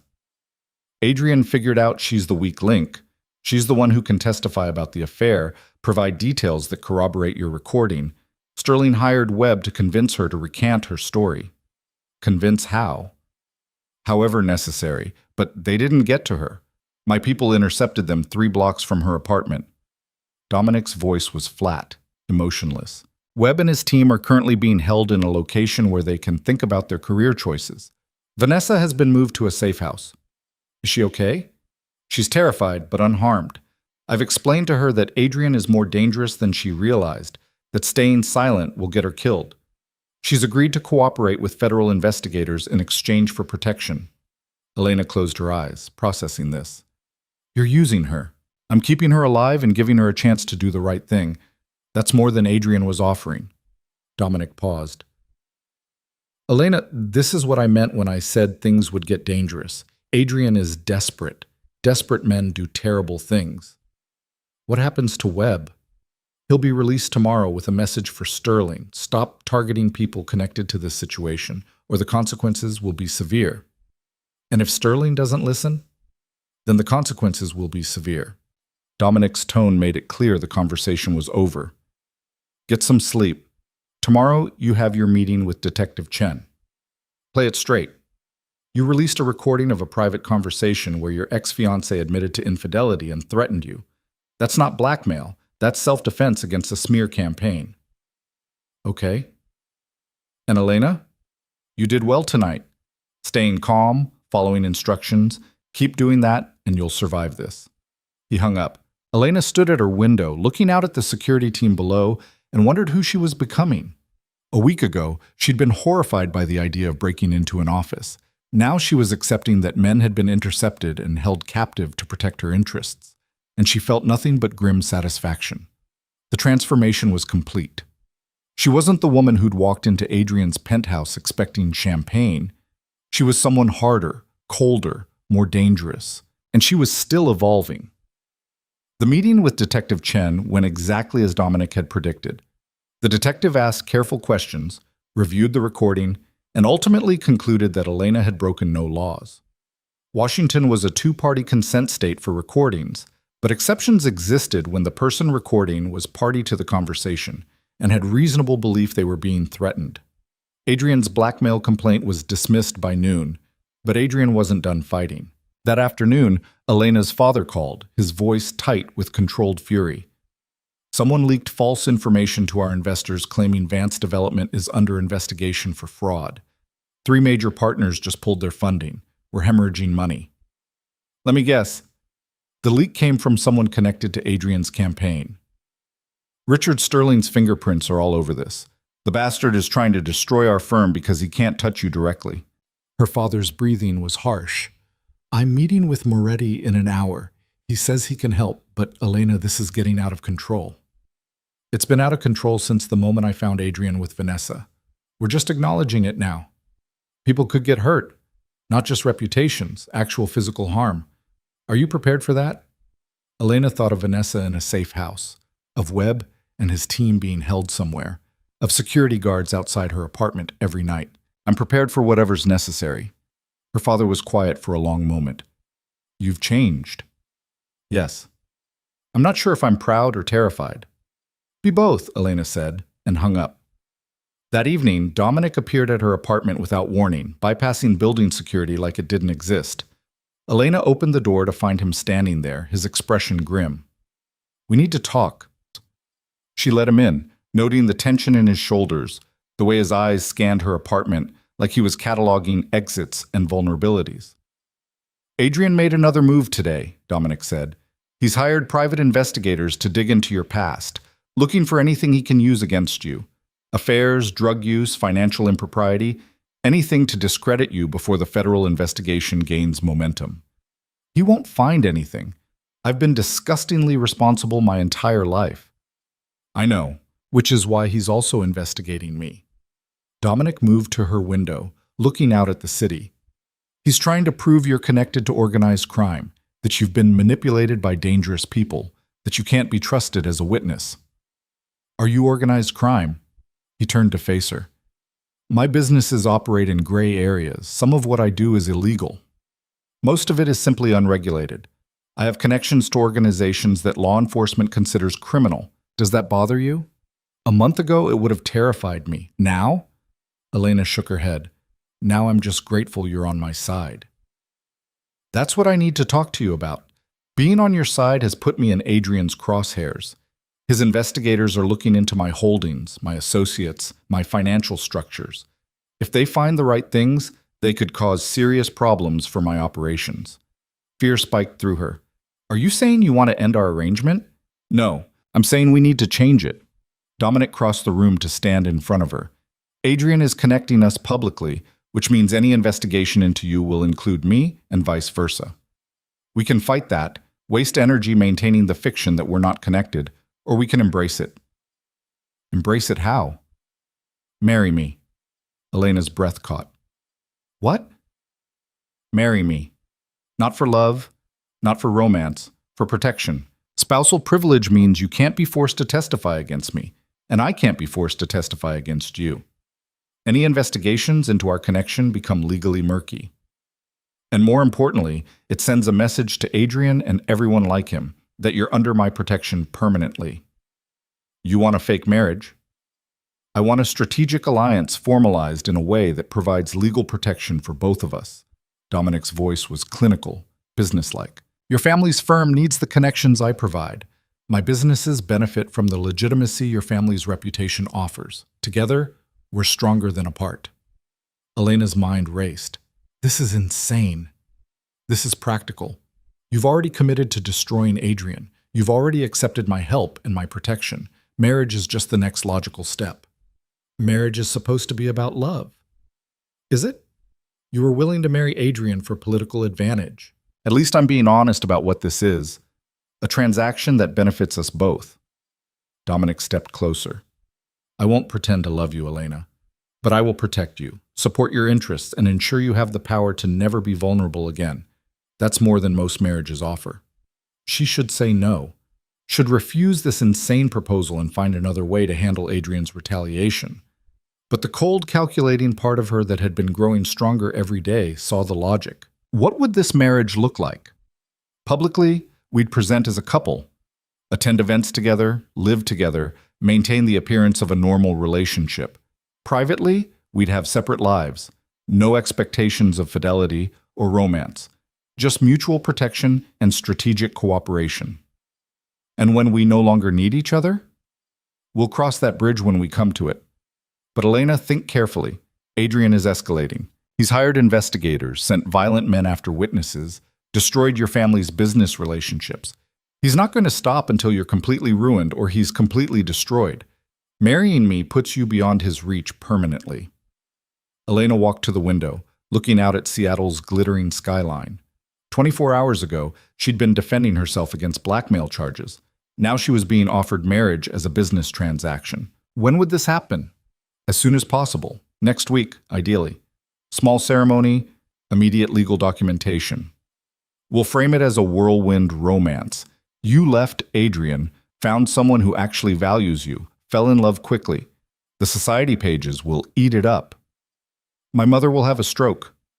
Your mother will accept it because the alternative is watching your family's business collapse. And you end up destroyed by Adrien's revenge campaign. Dominic moved to stand beside her. I know this isn't what you imagined for your life, but nothing about the past month has been what you imagined, and you've adapted. You can adapt to this too. Elena looked at their reflections in the window, her still clinging to the last fragments of who she used to be, and him, comfortable in the shadows he'd always inhabited. If I say yes, I need to know everything. What you do, who you work with, what I'm really becoming part of. Fair enough. Dominic pulled out his phone and showed her documents, organizational charts, financial statements. His empire was vast. Legitimate hospitality businesses that laundered money from illegal operations, construction projects that served as fronts for smuggling, political connections that protected his interests from law enforcement scrutiny. It should have horrified her. Instead, Elena felt a strange sense of recognition. This was just power operating without the polite fiction of legality. Her father's business dealings had always skirted ethical lines. Adrien's campaign had been funded by barely legal contributions. The only difference was that Dominic didn't pretend otherwise. One condition, she said finally. What? When Adrien falls, and he will fall, I want to be there to see it. I want him to know it was me who destroyed him. Dominic smiled. Done. Anything else? I I want a real partnership, not you making decisions and me following orders. If we're doing this, I want equal say in how we handle threats and opportunities. You'll have it, though you'll need to learn how my world operates before your input is useful. Then teach me. He extended his hand. Do we have a deal? Elena looked at his hand, calloused and strong, offering her protection and power and a life that bore no resemblance to the one she'd been raised for. She thought of her mother's warning about ruining her reputation, her father's concerns about dangerous games, the society circles that would exile her for this choice. None of it mattered anymore. She took his hand. We have a deal. They shook on it, and Elena felt the last connection to her old life sever. She'd walked into Adrien's penthouse expecting a celebration. She'd walked out planning revenge. And now, standing in her apartment with a man who operated in shadows, she was agreeing to marriage as a weapon. The transformation was complete. When do we tell people? She asked. Tomorrow. I'll have my lawyers draw up a prenuptial agreement that protects both our interests. We'll announce the engagement immediately, marry within the week. Dominic's expression turned serious. Elena, once we do this, there's no going back. You'll be connected to me permanently, even if we eventually divorce. Are you absolutely certain? She thought of Adrien's face when he'd threatened her, thought of years spent being perfect and powerless, thought of the woman she'd become in the past month, harder, colder, more dangerous, and infinitely more free. I'm certain, she said. Then welcome to the family, future Mrs. Moretti. He raised an imaginary glass. To strategic alliances. To survival, Elena corrected. That too. He left shortly after, promising to return in the morning with contracts and plans. Elena stood alone in her apartment, her reflection in the window showing a stranger, a woman who'd agreed to marry a crime lord to protect herself from a corrupt politician. Her phone buzzed, her mother calling for the 30th time that week. Elena answered. Hello, Mother. Elena, thank heavens. I've been trying to reach you for days. We need to discuss damage control. Adrien's team is willing to take you back if you make a public apology. I'm getting married. Silence. Married? To whom? Dominic Moretti. We're announcing it tomorrow. Dominic Moretti? The man who owns those hotels? Elena, you barely know him. You can't possibly… It's done, Mother. I'm marrying him next week. Have you lost your mind? What will people say? You ended your engagement to a senator and immediately took up with some hotel magnate no one knows anything about? The scandal will be nothing compared to what Adrien is planning. Dominic can protect me. Adrien can't hurt me if I'm married to someone with more power than him. Her mother's voice turned icy.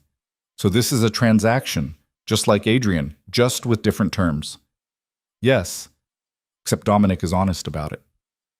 You're making a terrible mistake. Maybe, but it's my mistake to make. Elena looked at her reflection one more time. I have to go, Mother. I'll send you an invitation to the wedding. She hung up before her mother could respond. That night, Elena barely slept. Her mind raced with possibilities, consequences, the magnitude of what she'd agreed to. By morning, she'd convinced herself it was insane. By the time Dominic arrived with contracts and lawyers, she'd convinced herself it was necessary. They signed papers in her apartment, witnessed by attorneys who asked no questions and saw nothing unusual about a marriage agreement that read more like a corporate merger. At noon, they released a statement to the press. Elena Vance and Dominic Moretti were engaged, planning a private ceremony the following week, deeply in love despite the whirlwind nature of their relationship. By 1 p.m., the story had exploded across every society page and gossip column in Seattle. By 2 p.m., Adrien's campaign manager had released a statement calling Elena's engagement suspicious and demanding investigation into Dominic Moretti's business practices. By 3 p.m., federal investigators had announced they were expanding their probe into Adrien's campaign finances based on new witness testimony from Vanessa Hartley. The war was entering its final phase, and Elena Vance was no longer fighting alone. The wedding took place on a Friday afternoon in a private estate overlooking Puget Sound, the Seattle skyline rising in the distance like a promise or a threat, depending on perspective. 50 guests attended, Dominic's associates, Elena's father, and a handful of family members who'd chosen pragmatism over moral outrage, business partners who understood power when they saw it. Catherine Vance sat in the front row wearing black like she was attending a funeral. In a way, she was. The daughter she'd raised to be the perfect political wife was marrying a man whose business empire existed in the shadows and doing it with clear eyes and no apologies. Elena wore ivory silk, simple and elegant, her hair swept up to reveal the diamond necklace Dominic had given her that morning, not as a romantic gesture, but as a symbol of the protection she now carried. The ceremony was brief, the vows traditional but hollow. Two people making promises they both understood were strategic rather than emotional. When Dominic kissed her, it was chaste, appropriate for the audience watching. But his hand on her waist was firm, possessive, a clear message to everyone present that Elena Vance belonged to him now, and anyone who threatened her would face consequences. After the ceremony, during the reception, Jonathan Vance pulled his daughter aside. "You know what you've done, don't you? You've traded one cage for another." Elena sipped champagne and looked at her father with clear eyes. "The difference is, I chose this cage, and I hold the key." "You think Moretti will let you walk away when this is over?" "I think Dominic and I understand each other in a way Adrien and I never did. We're partners, not prisoner and warden." She set down her glass. "Besides, who says I want to walk away?" Her father studied her face, seeing something there that made him step back slightly. "You've changed. You're not the girl I raised." "No, I'm not. That girl would have married Adrien and spent 40 years being miserable like Mom. I'm someone different now, someone stronger. Or someone more lost," Jonathan said quietly. "I hope you know what you're doing, Elena." "So do I, Dad. So do I." Across the room, Dominic was speaking with associates. His posture relaxed, but his eyes constantly moving, cataloging threats and opportunities. He caught Elena's gaze and nodded slightly, a silent question. She nodded back. They were performing well, playing their roles perfectly. The reception ended at sunset. Guests departed with expensive party favors and the knowledge that they'd witnessed something significant. Elena and Dominic were driven to his penthouse, now their penthouse, in a car with bulletproof glass and security following in 3 separate vehicles. Inside the elevator, alone for the first time as husband and wife, the performance dropped away. "That went well," Dominic said, loosening his tie. "Your associates seemed satisfied with the arrangement." "They were. Having a Vance connected to our operations gives us legitimacy we've been lacking. Your father's development firm is already proving useful for laundering construction contracts." Elena should have been disturbed by the casual mention of money laundering. Instead, she filed the information away, learning how Dominic's empire functioned. What happens now? Now we wait. Adrien's investigation is accelerating. Vanessa's testimony has opened new avenues for federal prosecutors. Within a month, maybe 2, he'll be indicted. Dominic led her into the penthouse. Stunning, expensive, and absolutely nothing like the carefully curated space she'd shared with Adrien. And when he falls, we'll make sure he knows exactly who pushed him. The penthouse had a guest suite prepared for Elena, respecting the boundaries of their arrangement. But that night, she didn't go to her separate room. Instead, she sat with Dominic in his study, drinking whiskey and learning about the empire she'd married into. He showed her everything. The legitimate businesses, hotels, restaurants, real estate holdings. The gray area operations, construction projects that moved money between legal and illegal enterprises. Shipping contracts that smuggled luxury goods past customs. Political contributions that bought influence and protection. And the fully illegal ventures, gambling operations, loan sharking networks, connections to organized crime families across 3 states. "This is what you've protected me with," Elena said, studying organizational charts that detailed a criminal empire. "This is what I'm part of now." "Yes." "Does it frighten you?"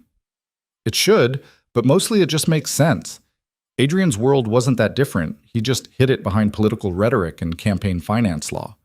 She looked at Dominic. "At least you're honest about being a criminal." He laughed. "I prefer businessmen operating in unregulated markets." "Of course you do." They worked late into the night, Dominic teaching her the intricacies of his operations, Elena asking sharp questions that impressed him. By the time she finally went to bed, the sun was rising over Seattle, painting the city gold. She was married to a crime lord, and she'd never felt more powerful in her life. The first month of marriage passed in a blur of strategic maneuvering and public performance.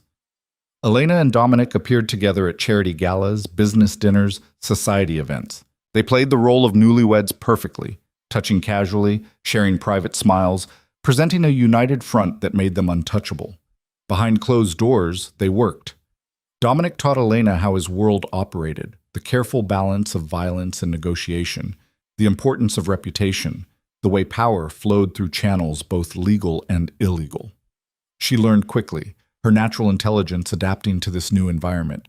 In return, Elena brought her own skills. Her years in society had taught her to read people, to navigate social hierarchies, to present exactly the image that would serve her purposes.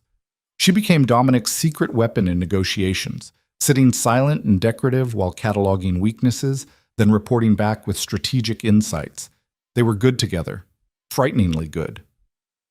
6 weeks after the wedding, Adrien's world finally collapsed. The federal indictment came down on a Wednesday morning.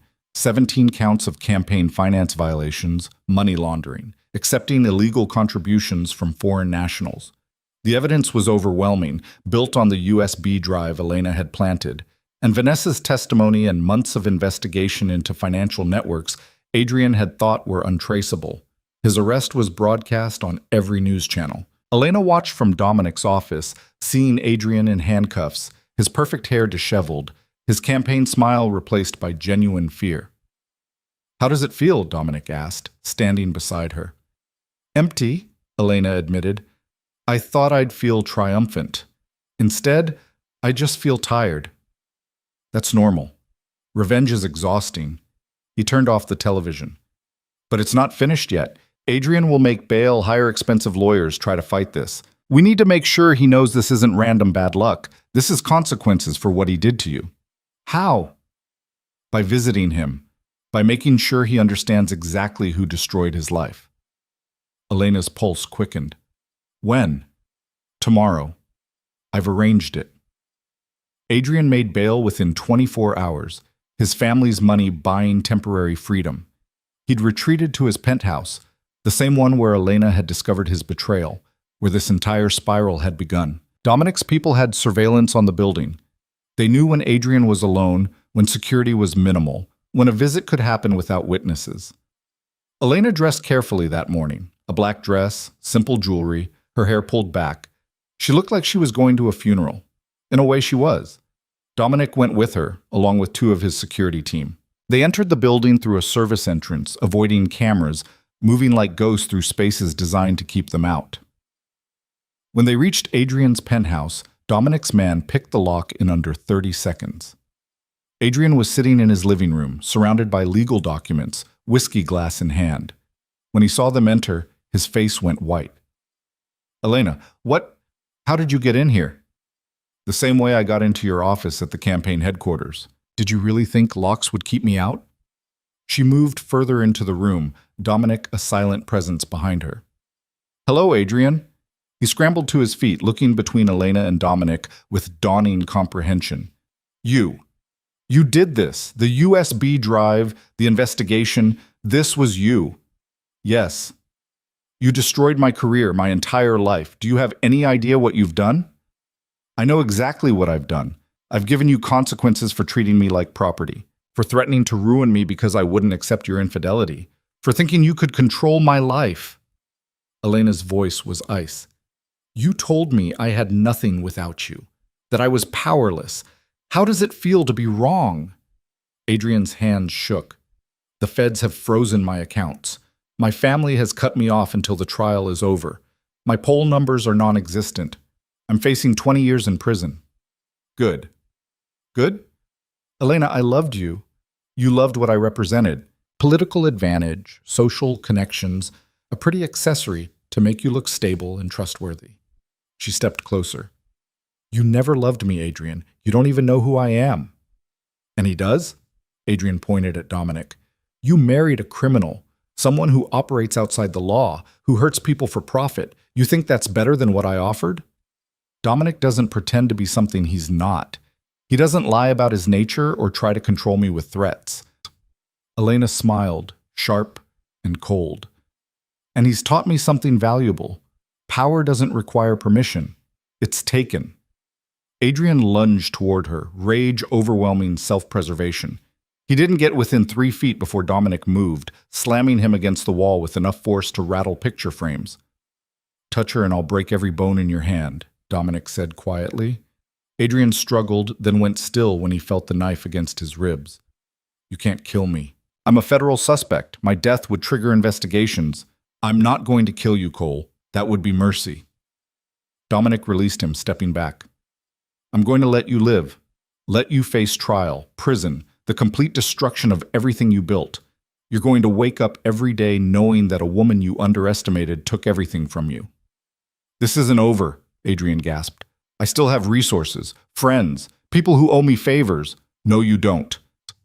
Elena pulled out her phone and played a recording. Richard Sterling's voice filled the room, discussing how to intimidate witnesses, how to hire men for violence, how to destroy Elena's family business through false allegations. "Your campaign manager has been very cooperative with federal investigators.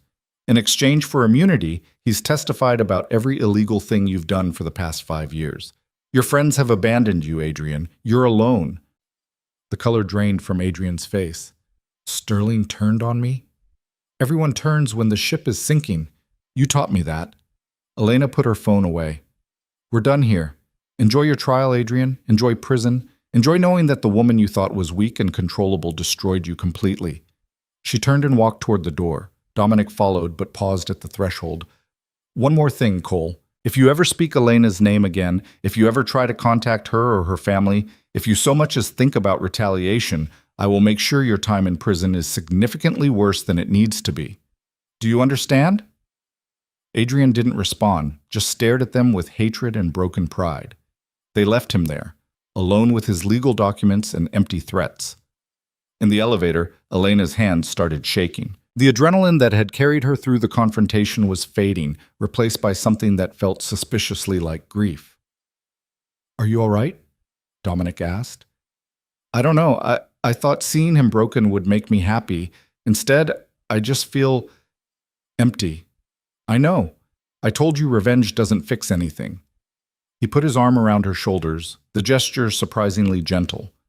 "But it does balance the scales. He hurt you, and now he's facing consequences. That matters."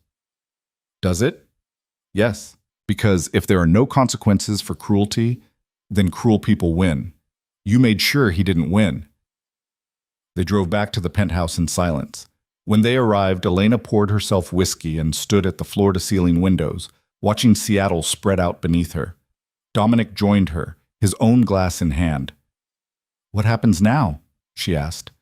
"Now you decide who you want to be.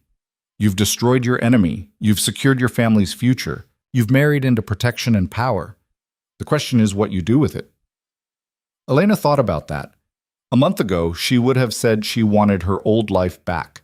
The society parties, the carefully maintained reputation, the safety of knowing exactly what was expected of her. But that life had been a cage, even if the bars were gilded. "I want to stay," she said quietly. "Stay? Here, with you. Not because I have to, but because I choose to." She turned to face him. "You've taught me more in 2 months than I learned in 28 years of being perfect. You've shown me what real power looks like. I don't want to go back to being decorative and powerless." Dominic studied her face. "Being with me means living in the shadows. It means accepting moral compromises. It means being connected to things that most people would find unforgivable." "I know." "It also means being constantly vigilant. My enemies become your enemies. My risks become your risks." "I know that too." Elena stepped closer. "But it also means being an equal partner, not a beautiful accessory. It means using my intelligence instead of hiding it. It means having actual power instead of borrowed influence." "You're serious about this. This isn't just gratitude or attachment born from shared trauma." "I'm completely serious." She met his eyes directly. "Teach me everything, Dominic. How your empire works, how to negotiate, how to handle threats. Make me your partner for real, not just on paper." He was quiet for a long moment, weighing her words against his own complicated feelings. Their marriage had started as pure strategy, but something had shifted during the past 2 months. She'd proven herself intelligent, ruthless when necessary, and surprisingly adaptable to his world. If I do this, if I bring you fully into my operations, there's no going back. You'll be complicit in everything. If we fall together. I understand. And our marriage stops being just strategic. It becomes real, not romantic necessarily, but real partnership with all the complexities that entails. That's what I want. Dominic set down his glass and took both her hands. Then welcome to the Empire, Elena Moretti. Let's see what kind of queen you become. They sealed the agreement with a kiss, not chaste like the wedding, but real, hungry, acknowledging the complicated attraction that had been building between them since that first night in his club. When they finally pulled apart, Elena was breathless. So that's what that feels like, she said. What? Choosing something for myself instead of accepting what's chosen for me. Dominic smiled. Get used to it. From now on, you make your own choices. The next 6 months transformed Elena completely. Dominic kept his promise, teaching her everything about his empire. She learned to read financial statements that hid illegal revenue streams, to negotiate with dangerous people, to present herself as both untouchable and utterly in control.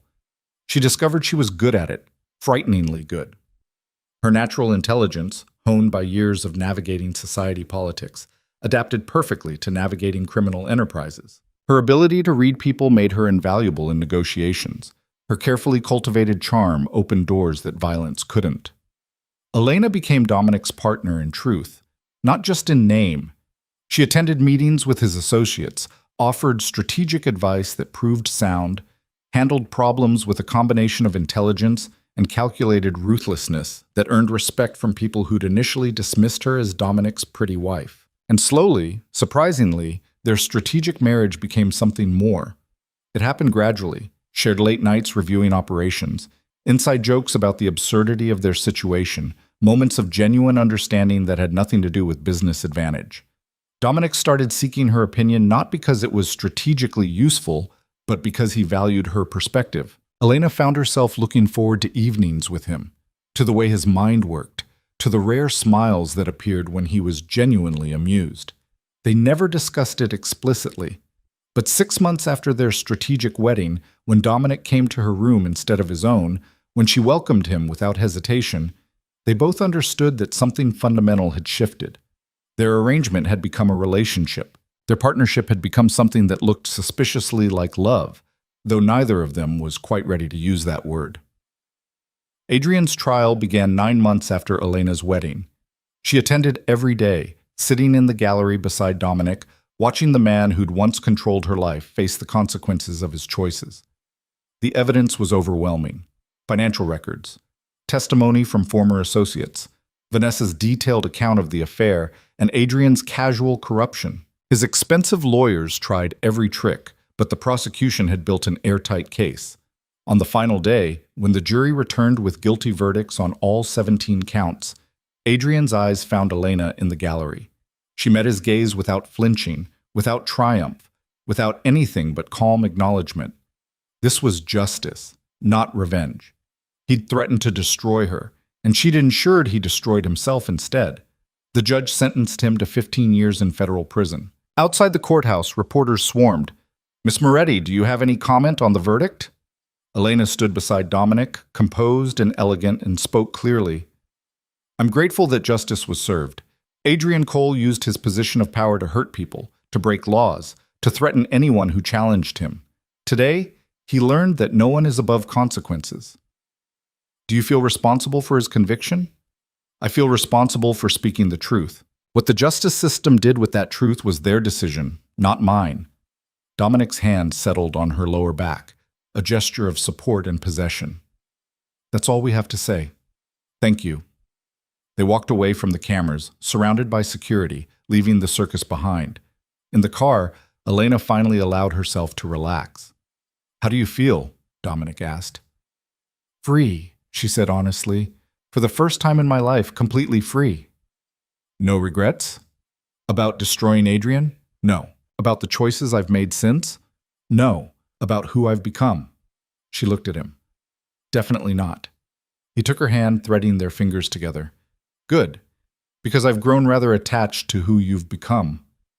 Is that Dominic Moretti admitting to feelings? Don't spread it around. I have a reputation to maintain. Elena laughed, genuine and unguarded. Your secret is safe with me. They drove back to the penthouse, and Elena realized that somewhere along the way, it had stopped being Dominic's home and become theirs. Her books were on the shelves, her coffee preferences programmed into the machine, her opinions sought on everything from business decisions to which restaurant to order from. She'd built a life here, a strange, morally complicated, occasionally dangerous life, but unmistakably hers. That evening, Elena's father called. I watched the verdict. How are you holding up? I'm fine, Dad. Better than fine, actually. Moretti treating you well? Better than I expected. Jonathan Vance was quiet for a moment. Your mother and I are having dinner tomorrow. She'd like you to come. Both of you. It was an olive branch, Elena realized. Her mother's way of acknowledging that this marriage, however unconventional, was real. We'll be there. Good. Elena, I know I've been hard on you about the choices you've made, but watching you in that courtroom today, seeing the strength you've developed, I'm proud of you, even if I don't always understand you. Tears pricked her eyes. Thank you, Dad. That means more than you know. After she hung up, Dominic emerged from his study. Your parents want to have dinner? Yes, both of us, tomorrow night. Should I be worried? Probably, but you can handle my mother. You've negotiated with crime lords. Catherine Vance should be easy by comparison. Crime lords are predictable. Mothers are terrifying. Elena laughed and kissed him, still marveling at how natural it had become. You'll survive. And afterward, I have something I want to discuss with you. What? I've been reviewing our hospitality operations. I think we're missing opportunities in the luxury market. I want to propose an expansion, 3 new properties in emerging markets, focused on legitimate revenue streams that can help clean our operations overall. Dominic's smile was proud. You've been thinking strategically. You taught me well. She pulled out her tablet, showing him preliminary research, financial projections, market analysis. What do you think? He reviewed her work, his expression growing more impressed. This is solid, really solid. We should present it to the board next week. I was hoping you'd say that. They spent the evening refining the proposal, working side by side, occasionally disagreeing but always respecting each other's perspective. This, Elena thought, was what partnership was supposed to feel like.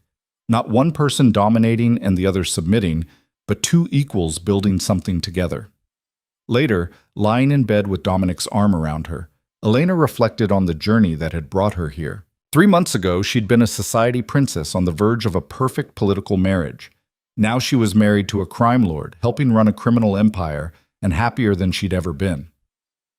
What are you thinking about? Dominic asked, his voice rough with approaching sleep.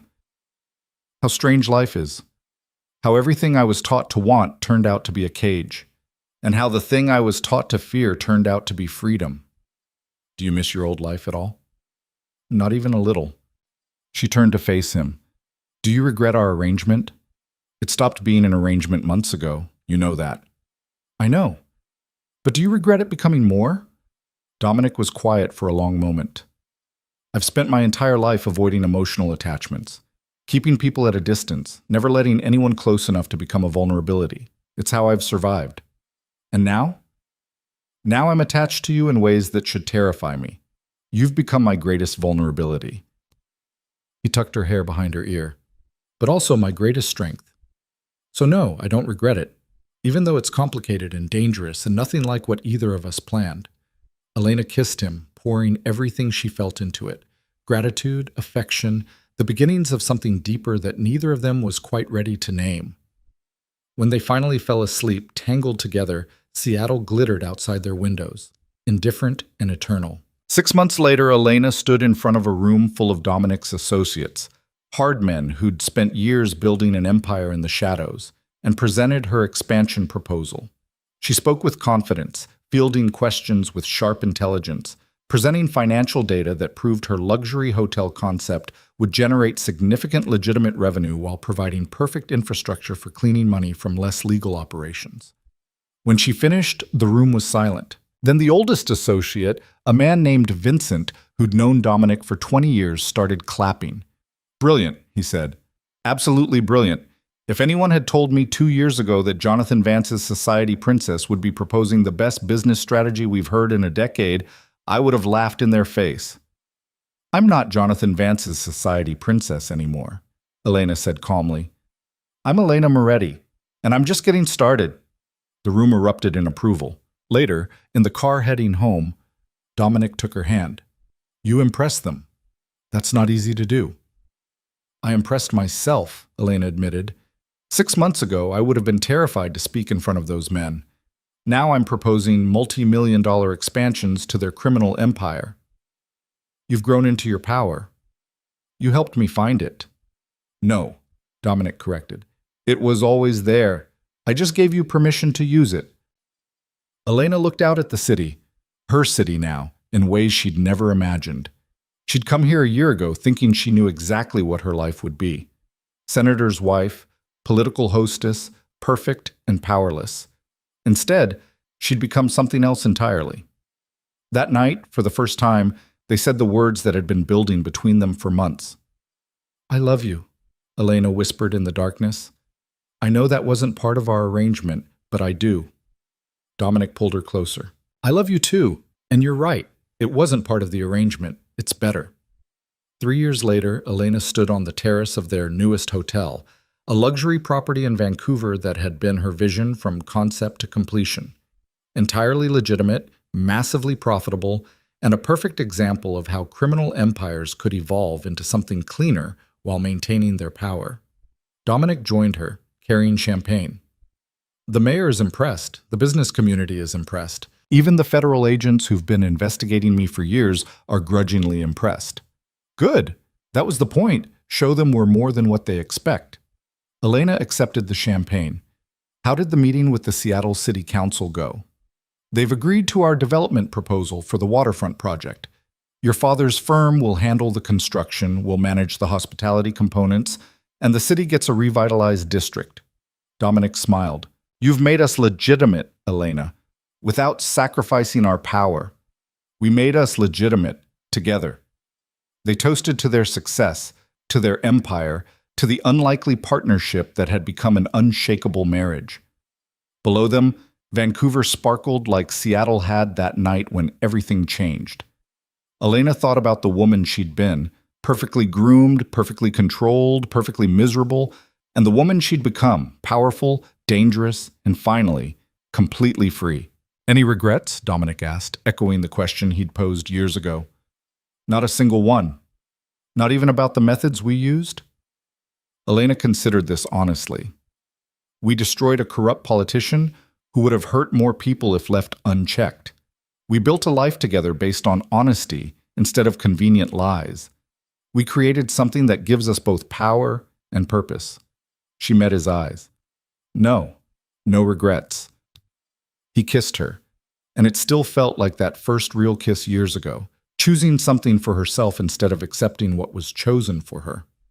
When they pulled apart, Elena looked out at the city below and thought about the other Elena, the one who'd walked into a penthouse expecting champagne and romance and found betrayal instead. That woman would have been horrified by who she'd become. Married to a criminal, complicit in illegal operations, comfortable with moral compromises that would have destroyed her old self.